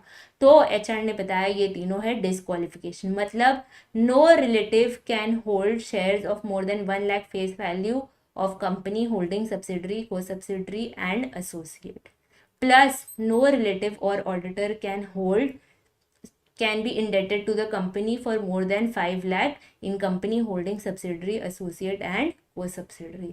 And lastly, no auditor or relative can give guarantee of more than 1 lakh in company holding subsidiary and associate. तो उसने बोला चलो ठीक है यही तो बात है, मैं अपने घर वालों से जाके बात कर देता हूँ, वो ये सारे डिस्क्वालिफिकेशंस हटा देंगे। तो वो दिनेश जाता है घर वालों के पास एंड कहता है कि देखो आप सबकी वजह से मुझे वो ऑडिटर नहीं बना रही, काम करो ये सब आप वापस कर दो, मतलब अगर आपने गुड्स लिए क्रेडिट पे तो उसके पैसे दे दो, मम्मी आप गारंटी हटा दो एंड दाशी तो शेयर्स बेच दे। तो दाशी ठहरी बड़ी होशियार, तो उसने बोला एक काम कर मैं शेयर्स नहीं बेचती, शेयर्स तेरे को ट्रांसफर कर देती हूँ। तब दिनेश ने बोला अरे पगली मैं तो एक शेयर होल्डर यानी 1% भी शेयर नहीं होल्ड कर सकता, बस मेरा रिलेटिव होल्ड कर सकता है 1 लाख तक। तो दाशी बोलती है ठीक है ना, कौन सा तेरा अपॉइंटमेंट कल हो रहा है, अभी तो टाइम है। तो दिनेश बोलता है नहीं तेरे को ये एक्शन लेना होगा विदिन 60 डेज, तेरे को 1 लाख के एक्सेस में जितने शेयर्स है वो विदिन 60 डेज बेच देने होंगे। तो दाशी बोलती है चलो ठीक है कोई दिक्कत नहीं है। अब दिनेश जब लौटा वापस एचआर के पास तो एचआर उसे क्या कहती है अरे मैं आपको एक बात तो बताना भूल ही गई। तो दिनेश ने बोला अरे ऐसा क्या बताना भूल गए। तो उसने बताया कि आपकी मम्मी क्या करती थी, क्योंकि आपके पापा जो थे वो हमारे डेटर थे एंड हमारे कंपनी के साथ उनके इतने अच्छे रिलेशन थे इसीलिए आपकी मम्मी फ्री में गुड्स ले जाती थी एंड हम उसे टैग कर देते थे एज रिलेटेड पार्टी ट्रांजैक्शंस।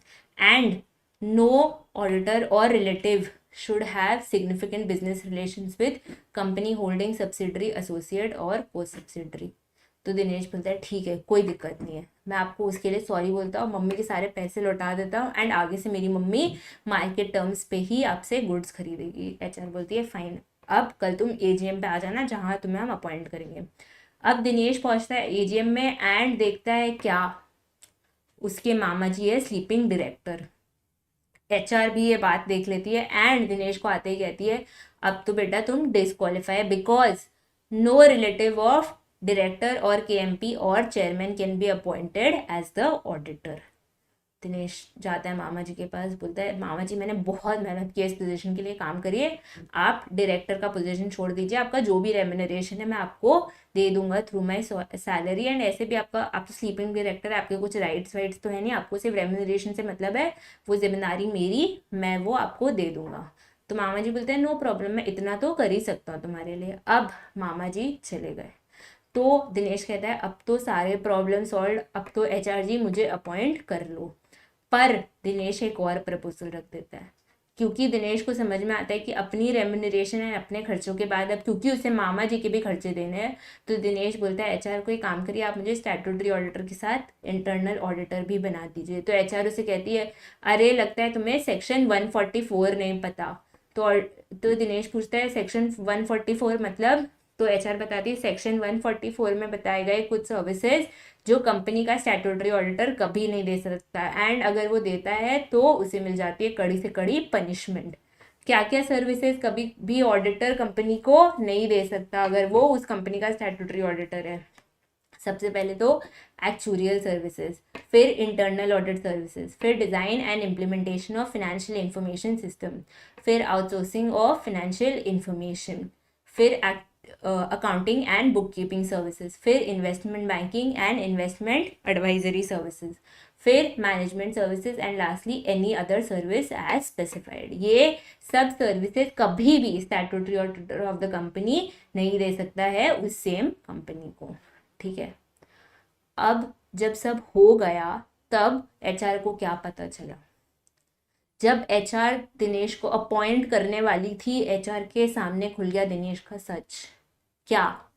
अरे दिनेश तो अभी 2 साल पहले जेल जाके आया था, एंड अगर कोई भी ऑडिटर जेल गया हुआ है किसी फ्रॉड या ऑफेंस के चक्कर में एंड उसे 10 साल नहीं हुए, 10 साल पूरे नहीं बीते, तब वो इनएलिजिबल हो जाएगा। एंड दिनेश तो अभी 2 साल पहले गया था, उसके 10 साल कहाँ से पूरे होंगे? तो ऑडिटर को यानी हमारे दिनेश को एचआर ने बोला बाय बाय टाटा, अब 10 साल बाद आना।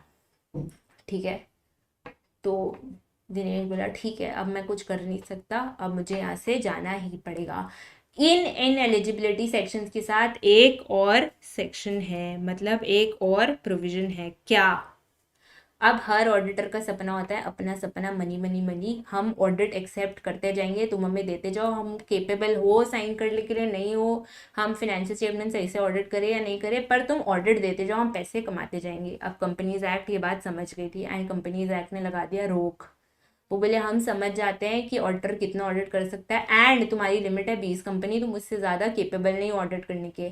अगर तुम 20 कंपनी से ज़्यादा ऑडिट कर रहे हो मतलब कुछ फाइनेंशियल स्टेटमेंट में तुम गड़बड़ कर रहे हो एंड उसे सही से चेक नहीं कर रहे।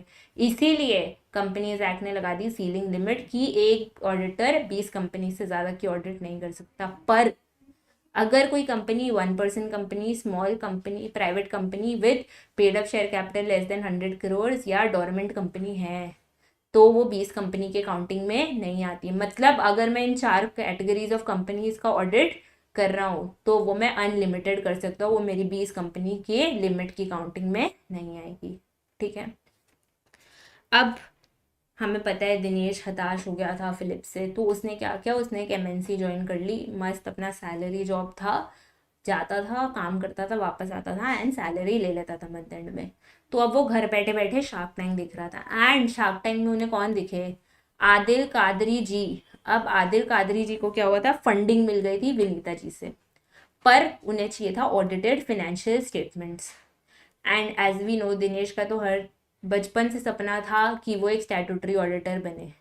तो दिनेश और आदिल कादरी जी की वाइब हो गई मैच एंड आदिल कादरी जी ने बना दिया दिनेश को अपना ऑडिटर। एंड क्योंकि आदिल कादरी जी की कंपनी नई नई इनकॉर्पोरेट हुई थी तो दिनेश बने उनके पहले ऑडिटर यानी फर्स्ट ऑडिटर। अब वो तो अच्छा है, आदिल कादरी जी की दिनेश से वाइब सही टाइम पे मैच हो गई, मतलब विद इन 30 डेज मैच हो गई, वरना उनके हाथ से ये ऑप्शन चला जाता है किसी और के हाथ पे आ जाता। मैम आप क्या सब बोल रहे हो? बिल्कुल हाँ, फर्स्ट ऑडिटर बीओडी सिर्फ 30 दिन तक बीओडी सिर्फ 30 दिन तक ढूंढ सकता है। 30 दिन के बाद ये बॉल शेयर होल्डर्स के पास चली जाती है, मतलब ये राइट शेयर होल्डर के पास चला जाता है। यानी with in 30 days of incorporation BOD अगर स्टैट्यूटरी ऑडिटर ढूंढ रहा है तो वेल एंड गुड, वरना मेंबर्स को मिलेंगे 90 डेज एक स्टैट्यूटरी ऑडिटर ढूंढने के लिए। अब क्योंकि कंपनी के लिए भी ये पहला बार होता है कि वो ऑडिट करा रहा है एंड ऑडिटर के लिए भी उस कंपनी के साथ फर्स्ट असाइनमेंट होती है, इसीलिए कंपनीज एक्ट बोलते हैं एक काम करो, तुम थोड़ा समय लो, एक दूसरे को समझो। एंड इसीलिए एक फर्स्ट ऑडिटर का टेन्योर होता है बस 1 साल, यानी conclusion of first AGM. Companies act बोलती है तुम्हें समझ में आए तो रीअपॉइंट करो, नहीं समझ में आए तो दूसरा ढूंढ लाओ, हम तुम्हें इससे तुम्हारी लाइफ से नहीं चिपका देंगे कि यार अब तो झेलना पड़ेगा, वैसा मत करो, 1 साल लो, आराम से समझो। अब ये सब तो हुआ नॉन गवर्नमेंट कंपनी में, मतलब कि एक और कैटेगरी ऑफ कंपनी होती है गवर्नमेंट कंपनी। अब ये गवर्नमेंट कंपनी क्या है? Any company in which 51% of voting power यानी majority stake is held by central government और स्टेट गवर्नमेंट और partly by central and state government, उसे कहते हैं government company. And government company का सिर्फ एक बाप होता है, C&AG, controller and auditor general of India. अब ये CNAG को अपॉइंट करते हैं प्रेसिडेंट ऑफ इंडिया एंड उन्हें जिम्मेदारी देते हैं कि जितनी भी गवर्नमेंट कंपनीज की ऑडिट कर रहे हैं सब आप ओवरव्यू करेंगे। तो जब भी आप गवर्नमेंट कंपनी के ऑडिट के बारे में डिस्कशन देखोगे, आप देखोगे पापा का डिस्कशन तो आ ही रहा है, CNAG तो पिक्चर में आ ही रहा है। एंड एज सेड, तो फर्स्ट ऑडिटर में भी जैसे नॉन गवर्नमेंट कंपनी में हमने पहला किसको दे दिया था, BOD, पर यहाँ पे तो पापा हैं तो सबसे पहला हक हम देंगे C&AG को। कितने दिन के लिए? 60 दिन के लिए। अगर 60 दिन के बाद भी वो किसी ऑडिटर को ढूंढ नहीं पाए तो हम BOD को देंगे कितना, 30 दिन, कि भैया तुम 30 दिन में ढूंढ लो auditor.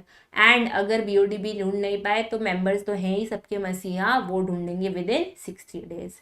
Tenure same as non government company, मतलब टर्म ऑफ ऑडिटर वही 1 साल, कंक्लूजन ऑफ फर्स्ट एजीएम।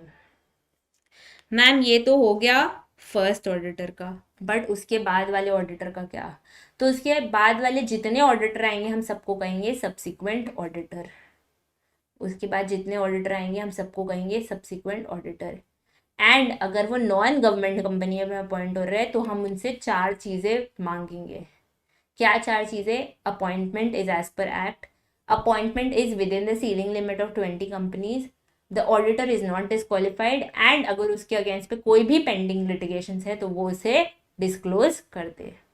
जब BOD को लगता है हाँ ये ऑडिटर बनने के काबिल है हमारी कंपनी का, वो उसे AGM में बुला लेंगे, AGM में अपॉइंट कर देंगे and with in 15 days ADT1 ROC के साथ फाइल कर देंगे। अब पर क्या ऑडिटर 1 साल तक रहेगा? नहीं, अब ऑडिटर कंपनी से चिपक जाएगा एंड 5 साल तक रहेगा। मतलब ऑडिटर का टर्म अगर वो सब्सिक्वेंट ऑडिटर है इन अ नॉन गवर्नमेंट कंपनी रहेगा conclusion of 6th AGM। Done, समझे? पर अगर यही गवर्नमेंट कंपनी का हाल है तो क्या होगा? ऑब्वियसली एक का ही चलता है घर पे भी एंड यहाँ पे भी पापा, तो CNAG को मिलेंगे 180 days from the starting of financial year ढूंढने के लिए ऑडिटर, और किसी को चांस वांस कुछ भी नहीं मिलेगा, CNAG ही अपॉइंट करके एंड ढूंढ के लाएगा। पर क्या इसका टर्म होगा same as statutory auditor of a non government company? नहीं, CNAG बोलेगा मुझे किसी पे विश्वास नहीं है, मैं हर ऑडिटर को 1 साल तक ही रखूंगा। ठीक है, तो यहाँ पे इसका टर्म हो जाएगा कंक्लूजन ऑफ फर्स्ट AGM, या अगर फर्स्ट हो गया तो सेकेंड AGM। डन, समझे? अब लाइफ में सब सही चल रहा था दिनेश के, अच्छी जॉब थी, आदिल कादरी जी मिल चुके थे, मस्त अपना स्टैट्यूटरी ऑडिट कर रहा था, सब कुछ बहुत अच्छा चल रहा था, पर लगता है भगवान से ये देखा नहीं गया एंड दिनेश का हो गया एक्सीडेंट। अब एक्सीडेंट होते ही बाकी घर वाले तो रोया एक और जन, वो है आदिल कादरी जी। आदिल कादरी जी बोले इतने मुश्किल से तो मेरी वाइफ किसी से मैच हुई थी एंड मुझे ऑडिटर मिला था, पर अब तो इसका भी एक्सीडेंट हो गया। अब आदिल कादरी जी दूसरा ऑडिटर ढूंढने निकले तो उसे पता चला कि इस सिचुएशन को कहते हैं कैजुअल वैकेंसी, एंड यहाँ पे अपॉइंटमेंट होगी दूसरे तरीके से, मतलब यहाँ पे बीओडी छोड़ के किसी और को चांस नहीं मिलेगा, एंड बीओडी को विद इन 30 डेज नया ऑडिटर ढूंढ लाना पड़ेगा। ऑफ कोर्स अगर ये गवर्नमेंट कंपनी होती तो पहला हक एज ऑलवेज पापा को मिलता है, तो सीएनएजी को मिलता है 30 दिन, एंड अगर वो नहीं ढूंढ पाता तो मिलता बीओडी को फिर से 30 दिन।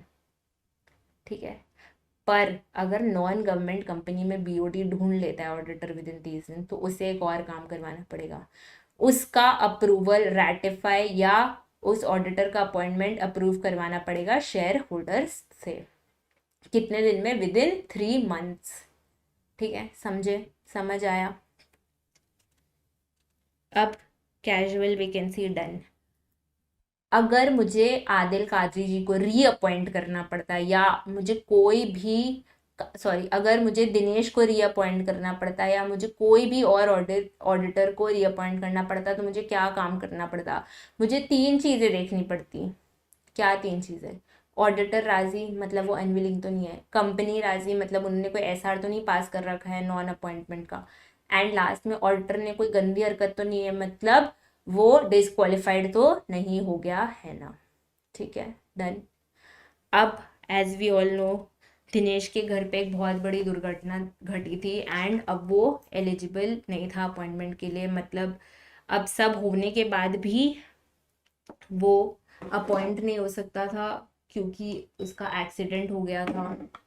तो अब दिनेश का क्या होगा? दिनेश का तो क्या ही हो सकता है भाई, अब उसको हॉस्पिटल जाना पड़ेगा, सब करना पड़ेगा, मेडिसिन लेने पड़ेंगे, बट उसके घर का क्या? उसके घर का क्या? उसके घर का एक ही चीज होगा कि अब वो घर रास्ते पे आ जाएगा, क्योंकि पैसे कौन कमाएगा?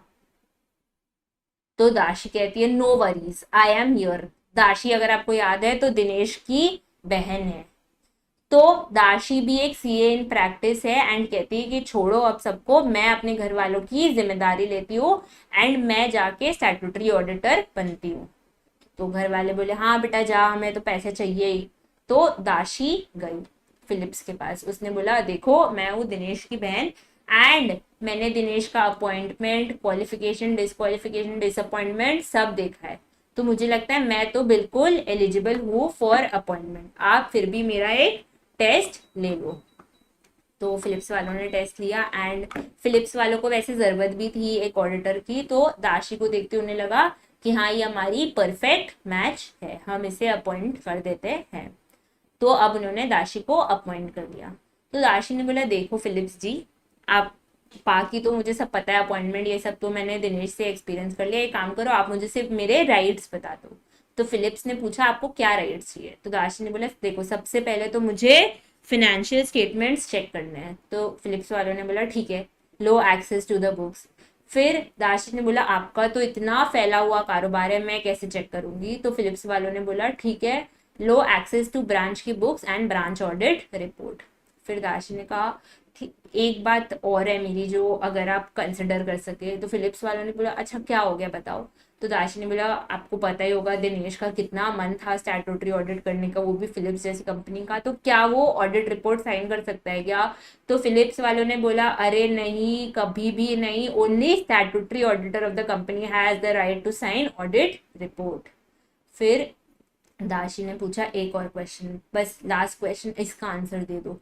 तो फिलिप्स वालों ने बोला क्या हो गया? तो दाशी ने बोला देखो ये मेरा पहला ऑडिट है, तो अगर मुझे कोई क्वेरीज होगी तो उसका क्या? तो फिलिप्स वालों ने बोला low access to information and explanation in regard to financial statements. फिर दाशी जब ऑडिट रिपोर्ट बना रही थी तो उसने फिलिप्स वालों को बोला देखिए मैं ऑडिट रिपोर्ट तो बना रही हूँ, पर आप मुझे एजीएम में तो बुलाओगे ना? तो फिलिप्स वालों ने बोला it is your duty and right to attend AGM and obtain notices in regard to AGM. फिर जब दाशी थोड़े दिन बीत गए ऑडिट के, उसने देखा कि यार इस कंपनी में तो बहुत लीगल केसेस चल रहे हैं। तो दाशी ने जाके बीओडी को बोला देखिए मैंने देखा आपकी कंपनी में बहुत लीगल केसेस चल रहे हैं, कभी कभी तो वो मुझे भी बुलाएंगे। पर एज यू नो मेरे घर पे अभी अभी दिनेश का एक्सीडेंट हुआ है, इतने खर्चे हैं, तो हम इतने लीगल एक्सपेंसेस अफोर्ड नहीं करेंगे। तो फिलिप्स वालों ने बोला कि you have the right to be indemnified in case of any legal expenses incurred for company. तो दाशी ने बोला अरे वेरी वेरी गुड। अब फिलिप्स वालों ने बोला देखो हमने तुम्हें अपने तुम्हारे राइट्स बता दिए, तुम्हें ये तो पता है ना कि काम क्या करना है। तो दाशी ने बोला अरे वो तो दिनेश ने बहुत पढ़ाई कर रखी है इस रिगार्ड में एंड उसने मुझे सब समझा दिया है। तो फिर फिलिप्स ने बोला तो फिर स्टार्ट नाउ। अब दाशी थी स्टॉक मार्केट एंथुसियास्ट, तो as we all can guess उसने सबसे पहले क्या चेक किया, इन्वेस्टमेंट्स। उसने सोचा कि चलो पोर्टफोलियो चेक कर लेती हूँ, जो मुझे लगेगा कि बेस्ट शेयर्स है मैं भी खरीद लूंगी। अब वो पोर्टफोलियो चेक करते करते एक और चीज चेक कर रही थी कि कहीं कंपनी ने इन्वेस्टमेंट्स परचेज प्राइस से कम पे तो नहीं बेची। क्यों चेक करना जरूरी है, क्योंकि अगर कोई कंपनी इन्वेस्टमेंट कंपनी नहीं है तो वो इन्वेस्टमेंट या तो लॉन्ग टर्म के लिए होल्ड करती है या प्रॉफिट्स के लिए, एंड अगर वो लॉस में बेच रही है तो मतलब पक्का कुछ गड़बड़ है। फिर दाशी ने इन्वेस्टमेंट देखते देखते सोचा यार इतने पैसे इन फिलिप्स वालों के पास आए कहाँ से, इतना शेयर्स में इन्वेस्ट कर रखा है। फिर दाशी ने सोचा पक्का पक्का इन्होंने लोन ले रखा है। दाशी भागी लोन चेक करने, एंड लोन में उसने क्या चेक किया कि जितने पैसे कंपनी ने उधार ले रखे हैं वो सब लोन में ही दिखाए ना, ऐसा तो नहीं है डिपॉजिट्स में दिखा दिया। डिपॉजिट्स में दिखा देंगे तो क्या होगा, कोई रीपेमेंट नहीं आएगा, कोई रीपेमेंट नहीं आएगा, हो सकता है कोई इंटरेस्ट एक्सपेंस भी नहीं आए। इसीलिए it is very important to ensure that company ने जितना डेट ले रखा है सब लोन्स के अंडर शोन भी है या नहीं है। दाश ने सोचा देखो मैंने लाइबिलिटी सेक्शन देख लिया लोन का, एक काम करती हूँ एसेट सेक्शन भी देख, मतलब कंपनी ने दूसरों को कितना लोन दे रखा है। दाशी ने देखा कि एडवांसेस हैं। अब एडवांसेस के टर्म्स भी उसने देख लिया कि सब सही है, सब एसेट बैक्ड है, टर्म्स भी सही है। बट एक और चीज उसने नोटिस की, क्या कि कंपनी ने लोन्स लेने से ज्यादा लोन्स दे रखे, मतलब कंपनी ने 100 करोड़ के लोन्स लिए एंड 300 करोड़ के एडवांसेस दिए। दाशी ने सोचा ए बाबा इतना पैसा कैसे। तब दाशी को पता चला लास्ट ईयर कंपनी ने शेयर्स इशू किए थे जिसकी वजह से अभी कंपनी के पास बहुत पैसे हैं। तो दाशी ने चेक कर लिया कि हर शेयर के बदले पैसे तो आ गए हैं ना, एंड कंपनी ने उसे रिकॉर्ड भी कर तो लिया है ना। फिर दाशी के मन में आया यार आईपीओ तो ऐसे नहीं ला सकते कोई भी company, turnover of the company अच्छी होनी चाहिए तभी आईपीओ चलेगा भी, एंड आईपीओ ला भी सकती है। फिर उसने देखा ठीक है फिलिप्स का टर्नओवर भी अच्छा है तो इसकी प्रॉफिट में इतना कम कहाँ से आ रहा है, मतलब ये प्रॉफिट इतना कम क्यों कमा रही है। तो उसने सोचा कहीं ऐसा तो नहीं है ये डायरेक्टर्स अपने सारे पर्सनल एक्सपेंसेस ये पीएल में चार्ज कर करके इसका एक्सपेंस बढ़ाते जा रहे हैं, इसकी वजह से कम आ रहा है प्रॉफिट। वो भागी पीएल के तरफ, फिर उससे दिखा कि नहीं एटलीस्ट पर्सनल एक्सपेंसेस तो नहीं है, पर उसे दिखा क्या, कंपनी ने एक बहुत बड़ा मार्केटिंग स्पेंड कर रखा है। अब उसके मन में एक और सवाल आ गया कि कहीं ये सिर्फ बुक एंट्रीज तो नहीं है एंड ऐसा एक्चुअल में तो नहीं हो रहा, मतलब कंपनी दिखा रही है वो 100 करोड़ का एडवर्टीजमेंट कर रही है पर ऐसा कुछ हो ही नहीं रहा है एंड ये सब कंपनी बस पैसे साइड किए जा रही है। तो उसने बोला एक काम करो आप मुझे एडवर्टीजमेंट का प्रूफ दो, आप लिख रहे हो इतना एडवर्टीजमेंट के किसको रखा है। तो उसने बोला देखिए हमने रणवीर सिंह को रखा है अपना एड कैंपेन के लिए एंड हमारी एड्स टीवी पे चल रही है, उसके अलावा कंपनी ने उसे कॉन्ट्रैक्ट्स कटआउट्स सब दिखा दिए। तो दाशी को हो गया विश्वास चलो ठीक है कंपनी झूठी नहीं है। फिर दाशी ने क्या चेक किया कि कहीं कंपनी में ऐसा तो नहीं है हाथी के दांत खाने के और दिखाने के और, मतलब कि कंपनी लॉसेस में डूबती जा रही है एंड उसका फाइनेंशियल स्टेटमेंट शो कर रहा है कि प्रॉफिट ही प्रॉफिट है कंपनी में, कंपनी के यहाँ बचने के आसार नहीं है एंड वहां बैलेंस शीट में कंपनी दिखा रही है अरे अभी तो हम 15-20 साल तक हैं। तो an auditor should always ensure that financial statements reflect the true and fair view of the company, क्योंकि अल्टीमेटली शेयर होल्डर्स तो भैया फाइनेंशियल स्टेटमेंट्स ही देखेगा, उसे नहीं पता कंपनी में इंटरनली क्या हो रहा है। अब दाशी को पता चला कि उसे रिपोर्ट करना होगा कुछ चीजों के बारे में।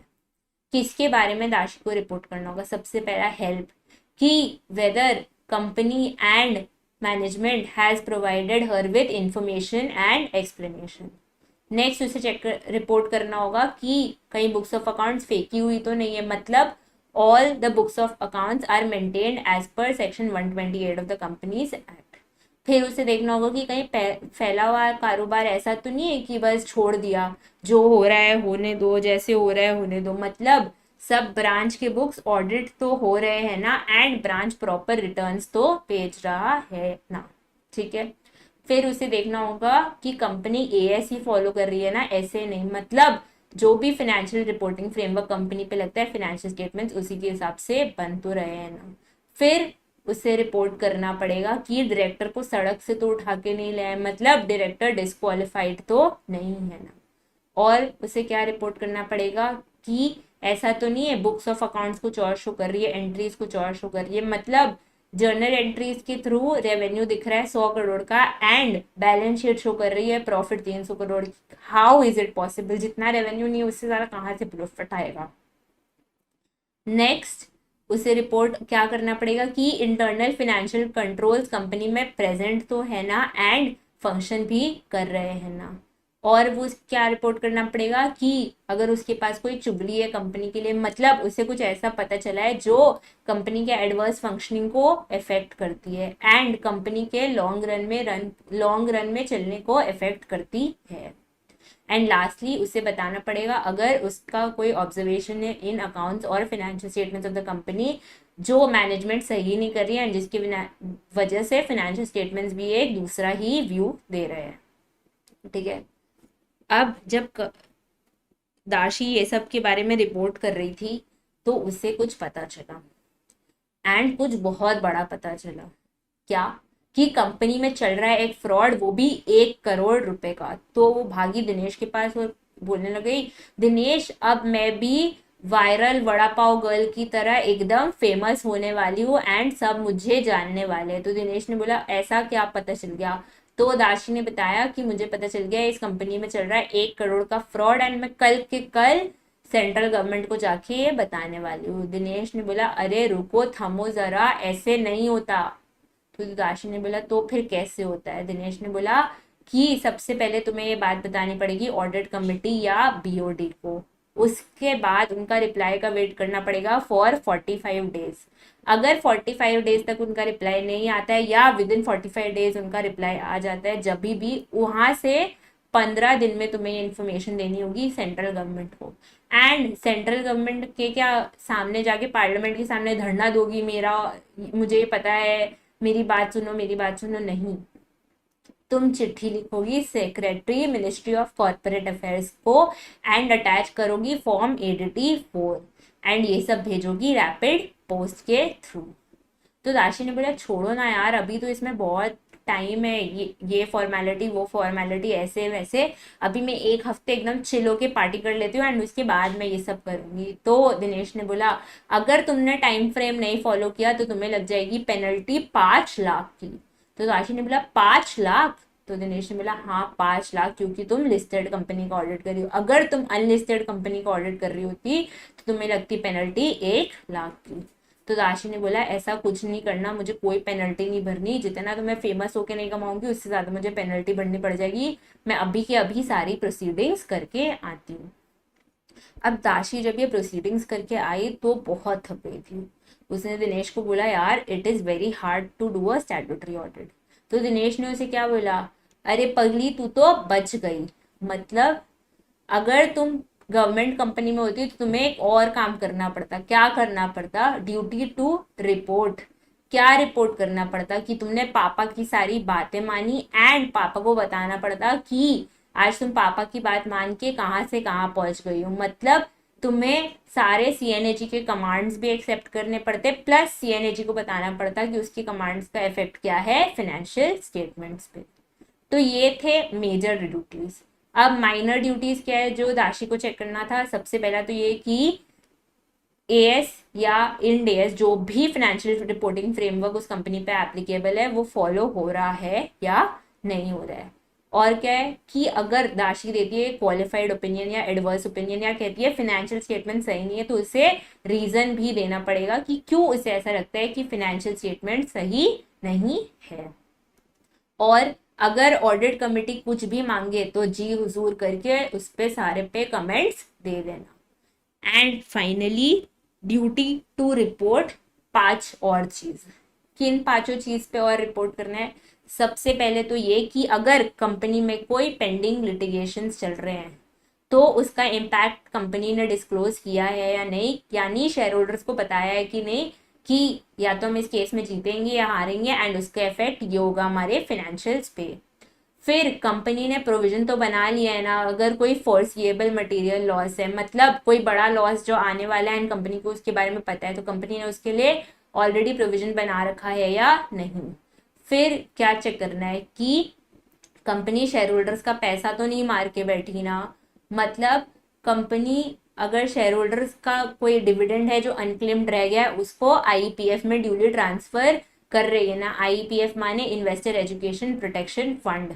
फिर क्या, company dividend as per section 123 of companies act वो दे रही है ना। एंड लास्टली कंपनी में ऑडिट ट्रेल यानी बैक एंड लॉग जो होता है सिस्टम का वो प्रेजेंट है ना। अब देखो हमने ऑडिटर का ड्यूटीज पढ़ लिया, राइट्स पढ़ लिया, अपॉइंटमेंट पढ़ लिया, क्वालिफिकेशन डिस्क्वालिफिकेशन सब पढ़ लिया। अब आ गया है ऑडिटर का अंतिम समय यानी दाशी को बाय बोलने का टाइम। अब दाशी को 4 वजह से हम बाय बोल सकते हैं, एक एक करके डिस्कस करते हैं ऐसा क्या हुआ दाशी के साथ जो दाशी को बोलना पड़ा फिलिप्स को बाय। सबसे पहला, दाशी की शादी हो गई। मैम शादी is a way of removal नहीं, दाशी की शादी हो गई तो अब उसके घर वाले नहीं चाहते वो और काम करे, इसीलिए दाशी को करना पड़ रहा है रिजाइन, दाशी को करना पड़ रहा है रिजाइन। तो वो ये बात जाके फिलिप्स को बताती है एंड फिलिप्स वाले बोलते हैं although Dashi we are very hurt to hear this but we wish you a happy married life. Dashi बोलती है थैंक यू, पर फिलिप्स वाले बोलते हैं एक और चीज, तुम्हें जाते जाते थोड़ा सा काम करना पड़ेगा। दाशी बोलती है अरे मैंने अपनी लाइफ टाइम दे दी आपको काम करते करते, आप जाते जाते भी बोल रहे हो काम करना पड़ेगा। तो फिलिप्स वालों ने बोला हाँ ये तो करना पड़ेगा। तो दाशी ने पूछा क्या करना पड़ेगा, तो फिलिप्स ने वालों ने बताया कि तुम्हें फाइल करना होगा ADT3 along with reasons of resignation with company and ROC। And अगर ये गवर्नमेंट कंपनी में होता तो ऑब्वियसली पापा के साथ तो जरूरी है, तो CNAG भी। दाशी बोलती है अभी मेरी शादी की बहुत सारी शॉपिंग पेंडिंग है। तो फिलिप्स वाले बोलते हैं बट उसके बारे में हम चिंता नहीं कर सकते क्योंकि तुमको ये काम करना है विद इन 30 डेज ओनली। दाशी बोलती है नॉट पॉसिबल, अभी मुझे जयपुर भी जाना है अपना लहंगा देखने, ये सब मुझसे नहीं होगा। तो फिलिप्स वालों ने बोला कि अगर तुमने इसका वायलेशन किया और 30 दिन में फॉर्मेलिटीज नहीं पूरी की तो तुम पे लग जाएगा पेनल्टी, एंड मिनिमम से मिनिमम पेनल्टी 50,000 तो तुम्हें भरना ही पड़ेगा, प्लस जितने दिन तुम ये ऑफेंस कंटिन्यू करोगी 500 रुपये चढ़ता रहेगा। कब तक चढ़ता रहेगा, जब तक ये पेनल्टी 2 लाख तक नहीं पहुंच जाए। तो दाशी ने सोचा जितना महंगा लहंगा नहीं है उससे ज्यादा तो पेनल्टी लग जानी है, सबसे पहले ये फॉर्मेलिटीज पूरी कर लेती हूँ।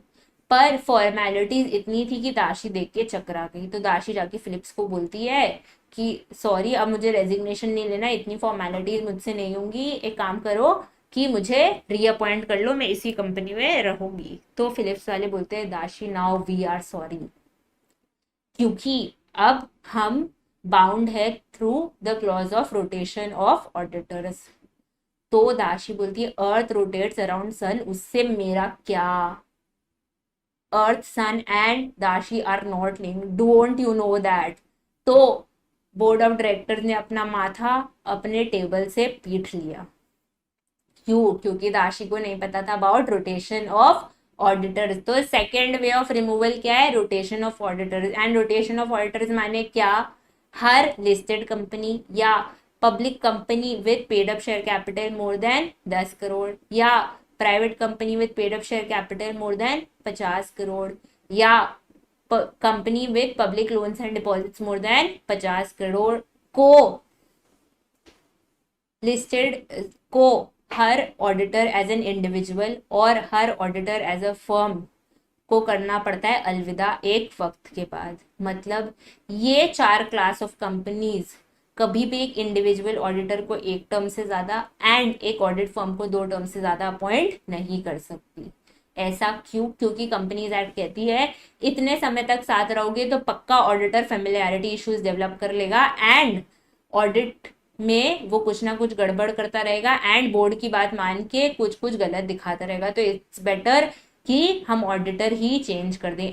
प्लस इससे और एक फायदा है कि अगर पिछला ऑडिटर कोई गलती कर रहा था तो नया ऑडिटर आके उसे और सुधार दे।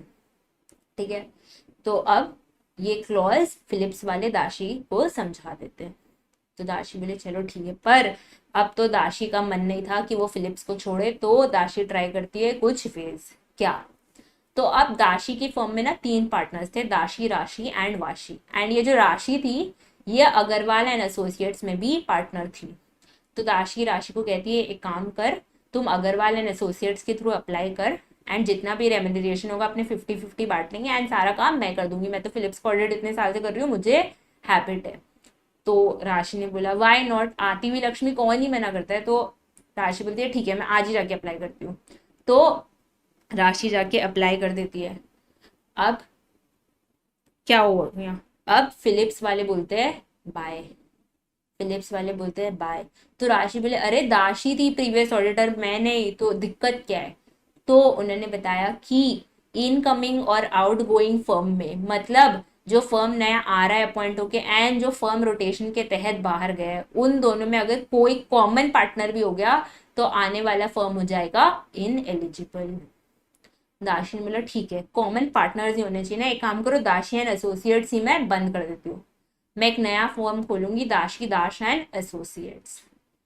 अब दाशी गई in the name of Dashi Dash and associates. फिर फिलिप्स वालों ने उसे बोल दिया बाय।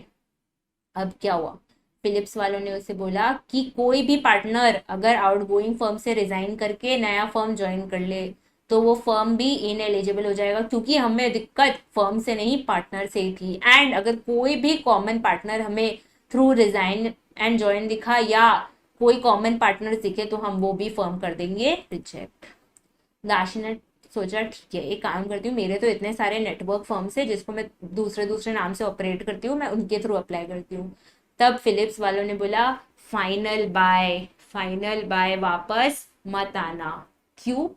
क्योंकि उन्होंने बताया अगर नेटवर्क फर्म्स के थ्रू भी अप्लाई किया तो वो भी हो जाएंगे इन एलिजिबल, क्योंकि जब एक फर्म इन एलिजिबल होता है अपॉइंटमेंट के लिए तो उसके नेटवर्क फर्म्स भी इन एलिजिबल हो जाते हैं अगर फर्म बाय बाय हुआ है रोटेशन के वजह से। ठीक है, अब जो तीसरा मेथड है उसमें ना दाशी की शादी हो रही है ना कंपनी को रोटेशन अप्लाई करना पड़ रहा है। अब क्या हो रहा है, कंपनी का मन भर गया दाशी से। अब कंपनी को समझ में आ गया ये सिर्फ बातें बनाती है काम कुछ नहीं करती है एंड अब कंपनी चाहती है कि दाशी हो जाए आउट। तो उन्होंने जाके दाशी को ये बोला, दाशी ने बोला अरे ऐसा क्या हो गया, मैंने तो इतनी मेहनत से काम किया। फिर भी उन्होंने बातचीत की एंड दाशी एंड उनकी नहीं बनी। तो उन्होंने बोला sorry Dashi we'll have to bid you a bye. तो दाशी बोली जब आपने डिसीजन बना ही लिया तो अब तो मैं कुछ नहीं कर सकती। पर क्या ऑडिटर जो इतनी रिस्पेक्टेड पर्सनैलिटी है उसको फर्म उसको अपनी कंपनी के बाहर भेजना इतना आसान है क्या? नहीं, आपको 3 जन का अप्रूवल लगता है, पहले तो बोर्ड का, फिर सेंट्रल गवर्नमेंट का एंड फिर शेयर होल्डर का भी। अगर तीनों में से एक जन ने भी बोल दिया नहीं वो बाहर नहीं जाना चाहिए तो वो बाहर नहीं जाएगा। कंपनीज एक्ट सिर्फ एक जगह सेंट्रल गवर्नमेंट को लाती है रिमूवल में अप्रूवल के लिए, वो इधर, क्योंकि वो नहीं चाहती है कोई भी बेगुनाह ऑडिटर किसी भी वजह से फर्म कंपनी से बाहर हो जाए। ठीक है, तो सबसे पहले मेरे को पास करना पड़ेगा बोर्ड रेजोल्यूशन, उसके 30 दिन में मुझे फाइल करना होगा ADT two with central government. Central government सब फॉर्म चेक करेगा, रीजन फॉर रिमूवल चेक करेगा एंड अगर वो सेटिस्फाइड होगा तब वो मुझे देगा ग्रीन सिग्नल एंड उसके विद इन 60 डेज मुझे पास करना पड़ेगा special resolution in general meeting. ठीक है, अब जो लास्ट वे ऑफ रिमूवल है बहुत दर्दनाक, मतलब एक ऐसा वे जिससे कोई भी ऑडिटर रिमूव नहीं होना चाहता है, क्योंकि this leaves you scar for many years. Ma'am आप डरा रहे हो, ऐसा क्या हो गया? अब हुआ क्या, ये दाशी जितनी सीधी दिखती थी वो थी नहीं, वो कंपनी के साथ मिलके फ्रॉड कर रही थी 4 करोड़ का। अब कंपनी को कुछ टैक्सेस बचाने थे एंड उसने दाशी को बताया तो दाशी ने बोला कोई दिक्कत नहीं है, मैं हर साल 4 करोड़ का एक्सपेंस एक्स्ट्रा दिखा दूंगी, आप बस उसमें से 50% मुझे दे देना। तो फिर कंपनी वाले बोले कोई दिक्कत नहीं है, हम तो टैक्स बचा ही रहे हैं, हमें कोई दिक्कत नहीं है, हमें तुम्हें 50% दे देंगे। अब ऐसा चलता रहा 1-2 साल, पर कहते हैं ना कानून के नजरों से एंड कानून के हाथों से कोई नहीं बच सकता, एंड दाशी पकड़ी गई। किसने पकड़ा दाशी को? एनसीएलटी मतलब कंपनी लॉ ट्राइब्यूनल ने। ठीक है, तो दाशी बोलती है कौन सा मैं जान के फ्रॉड कर रही थी, मैं तो बस फ्रॉड में भागीदार थी। तो एनसीएलटी उसे कहता है any person who has abetted, colluded और acted in a fraudulent manner. हमारे लिए तीनों सेम है, हमारे लिए तीनों सेम है, तो हम तीनों को सेम पनिशमेंट देंगे। एंड पनिशमेंट सुन के दाशी ने सोचा अरे मैं क्या 2 करोड़ के पीछे भाग रही थी, यहाँ पे तो मेरी पूरी लाइफ एंड करियर स्पॉइल हो गए। क्या पनिशमेंट था ऐसा? 3 पनिशमेंट थे। सबसे पहले तो ऑडिटर के पोजीशन से उस कंपनी से रिमूव हो जाओ, remove the auditor. Next, ban for 5 years, मतलब दाशी अब 5 साल तक कहीं पे भी स्टैट्यूटरी ऑडिट नहीं कर सकती। And last section 447। अब सेक्शन 447 क्या है ये तो हम समझेंगे 5 मिनट बाद, but let me tell you बड़ा ही दर्दनाक सेक्शन है। मतलब कंपनीज एक्ट को कभी भी लगता है ना कि इस पर्सन की बजानी है तो वो सेक्शन 447 डाल देते हैं। मैं सिर्फ कंपनी ऑडिट की बात नहीं कर रही, कंपनीज एक्ट में जहां पे भी कंपनीज एक्ट को लगता है अब ये पर्सन के लिए और कोई पनिशमेंट नहीं बचा है, इसको लास्ट देना ही पड़ेगा, तो वो सेक्शन 447 दे देते हैं। तो एनसीएलटी 3 पनिशमेंट देगा, सेक्शन 447 का, 5 साल के बैन का एंड रिमूव द ऑडिटर का। प्लस अगर उसका देवता यानी सेंट्रल गवर्नमेंट उसे किसी फ्रॉड के बारे में बता देता है तो ऊपर नीचे दाएं बाएं कहीं नहीं देखेगा, सीधा 15 दिन में ऑर्डर पास कर देगा ऑफ बाय बाय। 15 दिन में ऑर्डर पास कर देगा कि रिमूव द ऑडिटर, सेक्शन 447 लगा दो एंड बैन फॉर 5 years लगा दो। मैम क्या सिर्फ एनसीएलटी और सेंट्रल गवर्नमेंट ही ये कर सकते हैं? नहीं, अगर तुम्हें भी लगता है कोई फ्रॉड हो रहा है जाके बिंदास बोलो, तुम्हारी भी आवाज सुनी जाएगी। अब हमने ऑडिटर का बर्थ यानी अपॉइंटमेंट, राइट्स, ड्यूटीज, डेथ भी डिस्कस कर लिया, रिमूवल। पर व्हाट अबाउट आफ्टर लाइफ? कहते हैं ना पाप पुण्य सब आप धरती पे करते हो, सबका हिसाब ऊपर जाके होता है। तो कंपनीज एक्ट ने बोला तुम क्राइम करो, मेरे पास पनिशमेंट रेडी है, तुम गलती करके तो देखो, उसके बाद तुम सजा सुन के ही मर जाओगे। तो let's dive into the punishment section. अब क्या क्या पनिशमेंट है तो देखो, सबसे पहले इजी पनिशमेंट के बारे में बात करते हैं। सिविल लाइबिलिटी, मतलब इसमें क्या है, ऑडिटर को जेल भी नहीं जाना है, ऑडिटर को कुछ कुछ फाइन्स पेनल्टीज भी नहीं देनी है, बस सामने वाले को जितना नुकसान हुआ है उतना भरना है।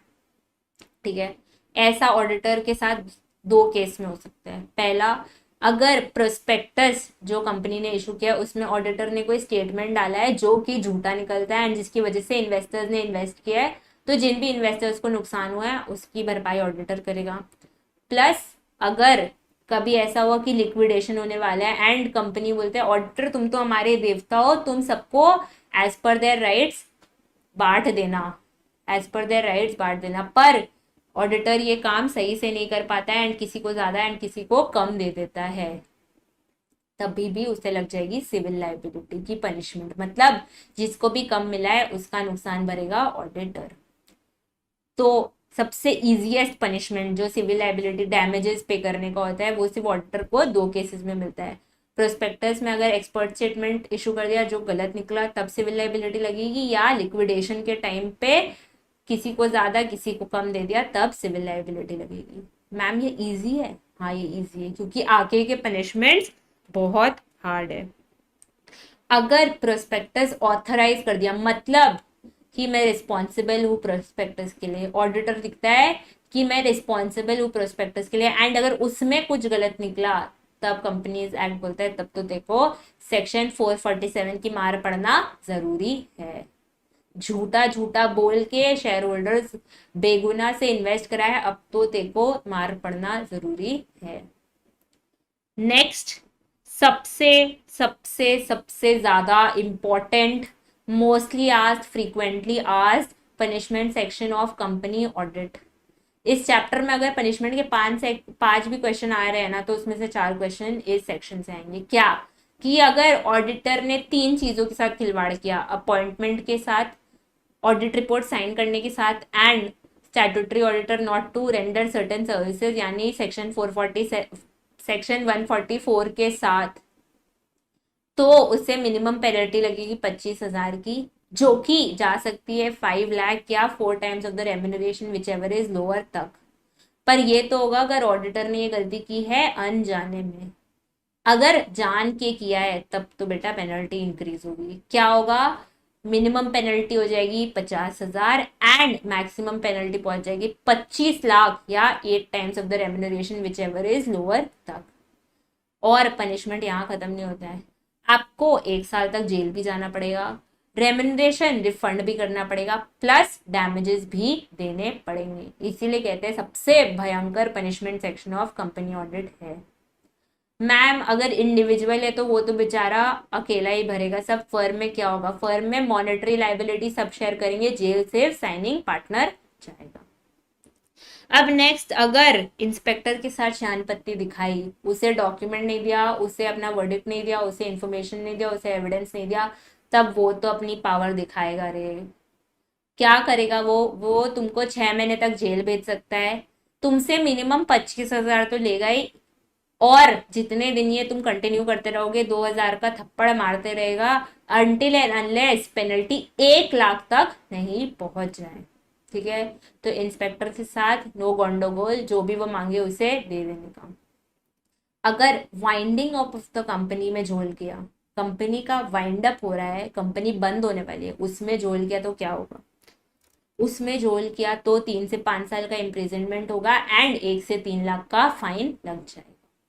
ठीक है, फिर अगर झूठ बोला तो कभी भी झूठ नहीं बोलने का। मैम हमेशा हर क्लास में सिखाती है झूठ नहीं, झूठ भी नहीं बोलना है, कभी भी नहीं बोलना है। बट अगर तुमने झूठ बोल दिया तो मैंने तो पहले बोला था मत बोलो, सेक्शन 447 लग जाएगा। अब किसी रेगुलेटरी अथॉरिटी ने एविडेंस मांगा पर तुमने कंपनी को बचाने गया कि मैं कंपनी को बचा लेता हूँ, झूठा एविडेंस दे देता हूँ, तुमने तो कंपनी को बचा लिया, कंपनी तुम्हें नहीं बचाएगी। क्यों? क्योंकि तुम्हें 3 से 7 साल की हो सकती है जेल एंड फाइन जा सकता है अप टू 10 लाख रुपए। ठीक है, अब मैम आप तब से इस सेक्शन की बहुत तारीफ कर रहे हो, सेक्शन 447, आखिर ये सेक्शन है क्या, क्या सेक्शन है मैम ये? तो अगर तुमने फ्रॉड किया है जिसका अमाउंट 10 लाख या 1% ऑफ द टर्नओवर से कम है, प्लस उससे पब्लिक को कोई फर्क नहीं पड़ता है, मतलब it does not impact public interest, तब तो देखो तुम बच जाओगे, उतना भारी पनिशमेंट नहीं लगेगा। मतलब या तो तुम जेल जाओगे 5 साल तक, या तुम फाइन भरोगे 50 लाख तक, या तुम्हारे साथ दोनों हो सकते हैं। मैम आपको ये इजी लग रहा है? हाँ ये इजी है, क्योंकि अगर फ्रॉड अमाउंट 10 लाख या 1% ऑफ द टर्नओवर से ज्यादा है एंड पब्लिक इंटरेस्ट इन्वॉल्व करता है, तब तो तुमको मिनिमम 3 साल जेल जाना ही पड़ेगा, plus 100% of the fraud amount तो देना ही पड़ेगा, जो कि 300% तक भी जा सकता है। मतलब अगर तुमने 1 करोड़ का फ्रॉड किया है तो तुम्हें 1 करोड़ तो पेनल्टी देनी पड़ेगी, 3 करोड़ भी देनी पड़ सकती है, प्लस तुम्हें 3 साल तो जेल जाना ही पड़ेगा, 10 साल तक जेल जाना पड़ सकता है। पर मैम अगर मैंने 1 करोड़ का फ्रॉड किया और पब्लिक को इफेक्ट नहीं किया तो देखो फाइन तो सेम रहेगा 100% टू 300%। एक चीज हो सकता है कि तुम्हारा जेल जाने का टेन्योर कम हो सकता है, मतलब तुम मिनिमम 6 महीना जेल जाओगे, पर मैक्सिमम कुछ नहीं है, मैक्सिमम 10 साल तक इसमें भी जा सकते हो। अब ऐसा नहीं है सिर्फ कंपनीज एक्ट तुम्हें मारेगी, अगर इनकम टैक्स में कुछ गलत किया तो इनकम टैक्स एक्ट मारेगी, कुछ प्रोफेशनल एथिक्स के साथ गड़बड़ किया तो चार्टर्ड अकाउंटेंट्स एक्ट तुम्हें मारेगी, लाइफ इंश्योरेंस के साथ कुछ गड़बड़ किया तो लाइफ इंश्योरेंस एक्ट मारेगी, बैंकिंग ऑडिट में बैंक्स के साथ कुछ गड़बड़ किया या बैंक के फाइनेंशियल स्टेटमेंट में कुछ गड़बड़ किया तो बैंकिंग रेगुलेशन एक्ट का थप्पड़ पड़ेगा। एंड लास्टली अगर कोई कॉन्ट्रैक्ट जाके किसी तीसरे को बता दिया तो इंटरन कॉन्ट्रैक्ट के अंदर भी मार पड़ सकती है। कंपनी ऑडिट का जो भी सेक्शन कवरेज है वो हमारा हो गया। अब हम फटाफट 3 इंडिपेंडेंट टॉपिक्स रिवाइज करते हैं, एकदम जल्दी जल्दी करके रैप अप करते हैं। सबसे पहला ब्रांच ऑडिट। ब्रांच ऑडिट मतलब क्या कि किसी भी कंपनी का फैला हुआ कारोबार है तो उसे संभालने के लिए उसे ब्रांच ऑडिटर अपॉइंट करना पड़ता है। ये ब्रांच ऑडिटर कौन होता है? तो कंपनी के पास 2 ऑप्शन होते हैं। अगर कंपनी का ब्रांच है इंडिया में तो या तो वो स्टैट्यूटरी ऑडिटर को ही बोल सकती है कि भाई तुम मेरा ब्रांच ऑडिट कर दे, पर अगर स्टैट्यूटरी ऑडिटर अग्री नहीं होता है या कंपनी को माने कि कोई दूसरा ऑडिटर आए तो वो any person who is eligible to become statutory auditor को ला सकती है। पर अगर कंपनी का ब्रांच है बाहर तो सबसे पहला ऑप्शन तो हमारा प्यारा स्टैट्यूटरी ऑडिटर को हम देंगे, पर दूसरा ऑप्शन किसको देंगे, any person who is qualified to become the auditor as per laws of that country. क्योंकि जब तुम स्टैट्यूटरी ऑडिटर में सीए प्रैक्टिसिंग इन इंडिया ही मानते हो तो दूसरा कंट्री तुम्हें क्यों माने। इसीलिए अगर तुम्हारा ब्रांच है बाहर तो तुम ऐसे ऑडिटर को ढूंढोगे जो as per laws of that country competent है। ठीक है, बुझे छे। उसके अलावा क्या ड्यूटीज क्या होती है ब्रांच ऑडिटर की, सेम एज स्टैट्यूटरी ऑडिटर होती है। मतलब जैसे दाशी ने चेक किया था investments, loans, advances, personal expenses, shares allotted for cash and book entries, वैसे ही इसकी भी ड्यूटी है ये सब देखने का। प्लस जैसे दाशी ने बहुत सारी चीजों पे रिपोर्ट किया था, ब्रांच ऑडिटर को भी करना पड़ेगा। एंड जैसे दाशी को फ्रॉड के ऊपर कुछ मिला था तो उसने फ्रॉड पे रिपोर्ट किया था, ब्रांच ऑडिटर के साथ भी सेम ड्यूटी है। अगर ब्रांच ऑडिटर को भी लगता है कहीं फ्रॉड हो रहा है तो उससे भी ये सब करना पड़ेगा। एंड ब्रांच का जो भी ऑडिट रिपोर्ट है वो किसको सबमिट होगा, कंपनी यानी स्टैट्यूटरी ऑडिटर को। कुछ और हाँ, अगर ब्रांच का बुक्स ऑफ अकाउंट्स है तो आपको 3 बातें ध्यान रखनी है कि branch auditor should ensure branch और एचओ के बीच में जितने ट्रांजैक्शन है वो सब वेल मेंटेन्ड है एंड फाइनेंशियल स्टेटमेंट्स पे एलिमिनेटेड है। अगर कंपनी चाहे तो ब्रांच की बुक्स जहां मन वहां रख सकती है, बस विद इन 7 days आरओसी को बताना पड़ेगा। एंड लास्टली ब्रांच ऑडिटर को प्रॉपर रिटर्न्स भेजने होंगे एचओ को, क्योंकि कारोबार सिर्फ फैलाने से नहीं होता, उससे संभालना भी पड़ता है। अब ये ज्वाइंट ऑडिटर क्या है, एक से भले दो, दो से भले चार, चार से भले 8, यही है इसका कॉन्सेप्ट। मतलब जहां भी एक कंपनी में एक से ज्यादा स्टैट्यूटरी ऑडिटर होंगे उसे कहते हैं ज्वाइंट ऑडिट। ठीक है, अब इसके बहुत एडवांटेजेस भी है, डिसएडवांटेजेस भी है। एडवांटेजेस क्या है, वर्कलोड को हम कर देंगे बाय, वर्क ऑन टाइम जरूर होगा high, expertise yes, quality obvious, competition accepted, expertise and knowledge expected. ठीक है, तो ये तो है इसकी एडवांटेजेस। डिसएडवांटेजेस क्या है, सुपीरियोरिटी कॉम्प्लेक्स है, ऑडिटर है सैड, स्मॉल एंटिटी के लिए सूटेबिलिटी है bad, coordination lacks, works no hacks, common areas are neglected and fees is always less than predicted. तो ये तो है इसके डिसएडवांटेजेस। पर मैम ये ज्वाइंट ऑडिट काम कैसे करता है, तो सबसे पहले तो काम का ये लोग कर देते हैं बंटवारा, मतलब कौन ऑडिटर क्या काम करेगा। उसके बाद ये लोग क्या करते हैं, बोलते हैं कोऑर्डिनेशन इज द की, हम साथ साथ है, मतलब सब जन मिलके काम करेंगे। अगर किसी ज्वाइंट ऑडिटर को किसी और के एरिया के बारे में कुछ पता चलता है एंड उसे लगता है कि ये उसे बताना इंपॉर्टेंट है तो वो उसे जरूर जाके बताएगा। फिर क्या है, ज्वाइंट रिस्पॉन्सिबिलिटी, मतलब सारे ज्वाइंट ऑडिटर्स ये काम जरूर करेंगे irrespective of their individual work और नॉट। क्या 5 चीजों में इंश्योर करेंगे, audit report as per standards है, कंपनी की financial statements as per accounting standards है। अगर कोई ऐसा काम है जो किसी में नहीं बटा तो वो कॉमन ऑडिट एरिया है, वो तीनों की जिम्मेदारी है। अगर कोई ऐसा एरिया है जिसके बारे में उन तीनों ने मिलके सोचा है, उसका ऑडिट प्रोसीजर संग में डिसाइड किया है, सोचा है कि ये तो हम तीनों साथ में करेंगे, तो वो भी इन तीनों की जिम्मेदारी है। प्लस अगर कोई ऐसी बात है जो किसी एक जॉइंट ऑडिटर को पता चलती है एंड वो बाकी दोनों को जाके उसके बारे में या बाकी सबको जाके उसके बारे में बताता है एंड कहता है यार दिस डिजर्व्स योर अटेंशन, तो वो भी सबकी जॉइंट रिस्पॉन्सिबिलिटी बन जाती है। ठीक है, उसके अलावा क्या, ऑलवेज सबका साथ सबका विकास इन माइंड रखना कि अगर कुछ ऐसा है जो जॉइंट ऑडिटर को लग रहा है यार ये तो ऑडिट रिपोर्ट में गलत हो रहा है, तो वो जाके बाकी जॉइंट ऑडिटर्स को जरूर आगाह करेगा कि यहाँ पे कुछ गलत हो रहा है, हमें ये सही करना चाहिए।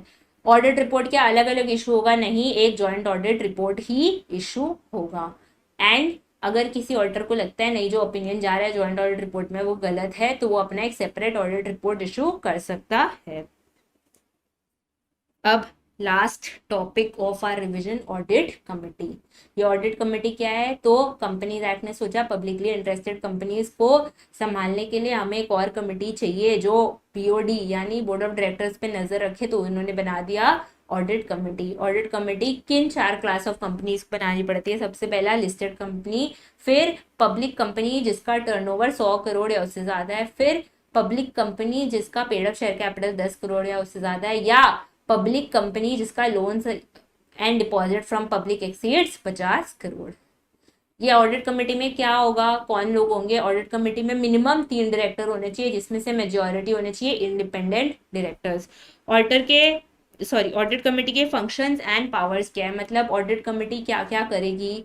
तो ऑडिट कमेटी के फंक्शंस है पिटी एयर, मतलब पब्लिक फंड्स जो आईपीओ के थ्रू रेज हुए हैं, ऑडिट कमेटी देखेगी वो इसी पर्पस के लिए यूज हो रहे हैं ना, जिस पर्पस के लिए फंड्स उठाए गए थे, ऐसा तो नहीं है कंपनी कोई तीसरा ही काम कर रही है इस फंड्स के साथ। फिर क्या आई से इंटरनल फाइनेंशियल कंट्रोल्स, कंपनी में इंटरनल फाइनेंशियल कंट्रोल्स तो प्रेजेंट है ना, एंड वो इफेक्टिव भी है ना, ऐसा तो नहीं है कि वो रिडंडेंट हो गए हैं।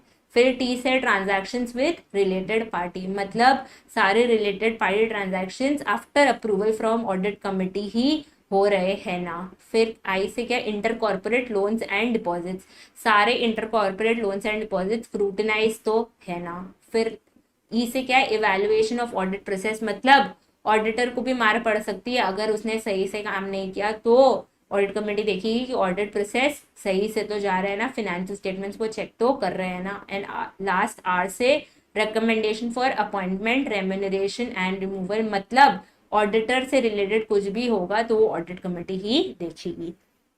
अब ऑडिट कमेटी के पावर्स क्या है? क्विब्स मतलब वो जब चाहे ऑडिटर से कमेंट्स मांग सकती है on internal financial controls, on observation of accounts bye auditor and scope of audit. तो सबसे पहला है सी से कमेंट्स, डब्ल्यू से विसल ब्लोअर पॉलिसी, जिसमें ऑडिट कमेटी सीटी नहीं बजाएगी, ऑडिट कमेटी एम्प्लॉयज के लिए एक पॉलिसी लाएगी जहां पे अगर एम्प्लॉयज को है दुख दर्द पीड़ा तो वो सब बयां कर सकते हैं ऑडिट कमेटी को। आई से इन्वेस्टिगेशन, मतलब अगर ऑडिट कमेटी को अपने ऊपर के किसी भी फंक्शंस पीटीआर को एग्जर्ट करने में या फॉलो करने में दिक्कत आती है तो वो जब मन चाहे इन्वेस्टिगेशन लॉन्च कर सकती है। बी मतलब बोर्ड रिपोर्ट, अगर कभी भी बोर्ड ऑडिट कमेटी की बात नहीं मानेगा तो उसे ये सब लिखना पड़ेगा बोर्ड रिपोर्ट में। एंड लास्टली एस से सेफगार्ड्स अगेंस्ट विक्टिमाइजेशन, मतलब ऐसा नहीं है कि तुम ऑडिट कमेटी के पास जाओगे अपनी कंप्लेन दर्ज करोगे और वो तुम्हें खाली हाथ भेज देंगे, जो भी जिसने भी गलत किया उसके अगेंस्ट पे ऑडिट कमेटी पूरा एक्शंस लेगी एंड तुम्हें सेफगार्ड्स बताएगी। And here we are done. मुझे तो बहुत मजा आया, आई होप आपको भी आया होगा। अब घर जाके एक ही रिक्वेस्ट है कि एक बार हम चैप्टर फटाफट गो थ्रू कर लेंगे, एंड जो मैंने day before exams question mark कराए हैं एक बार उसे देख लेना, ठीक है। एंड बाकी घर जाके आराम से सेक्शन रील्स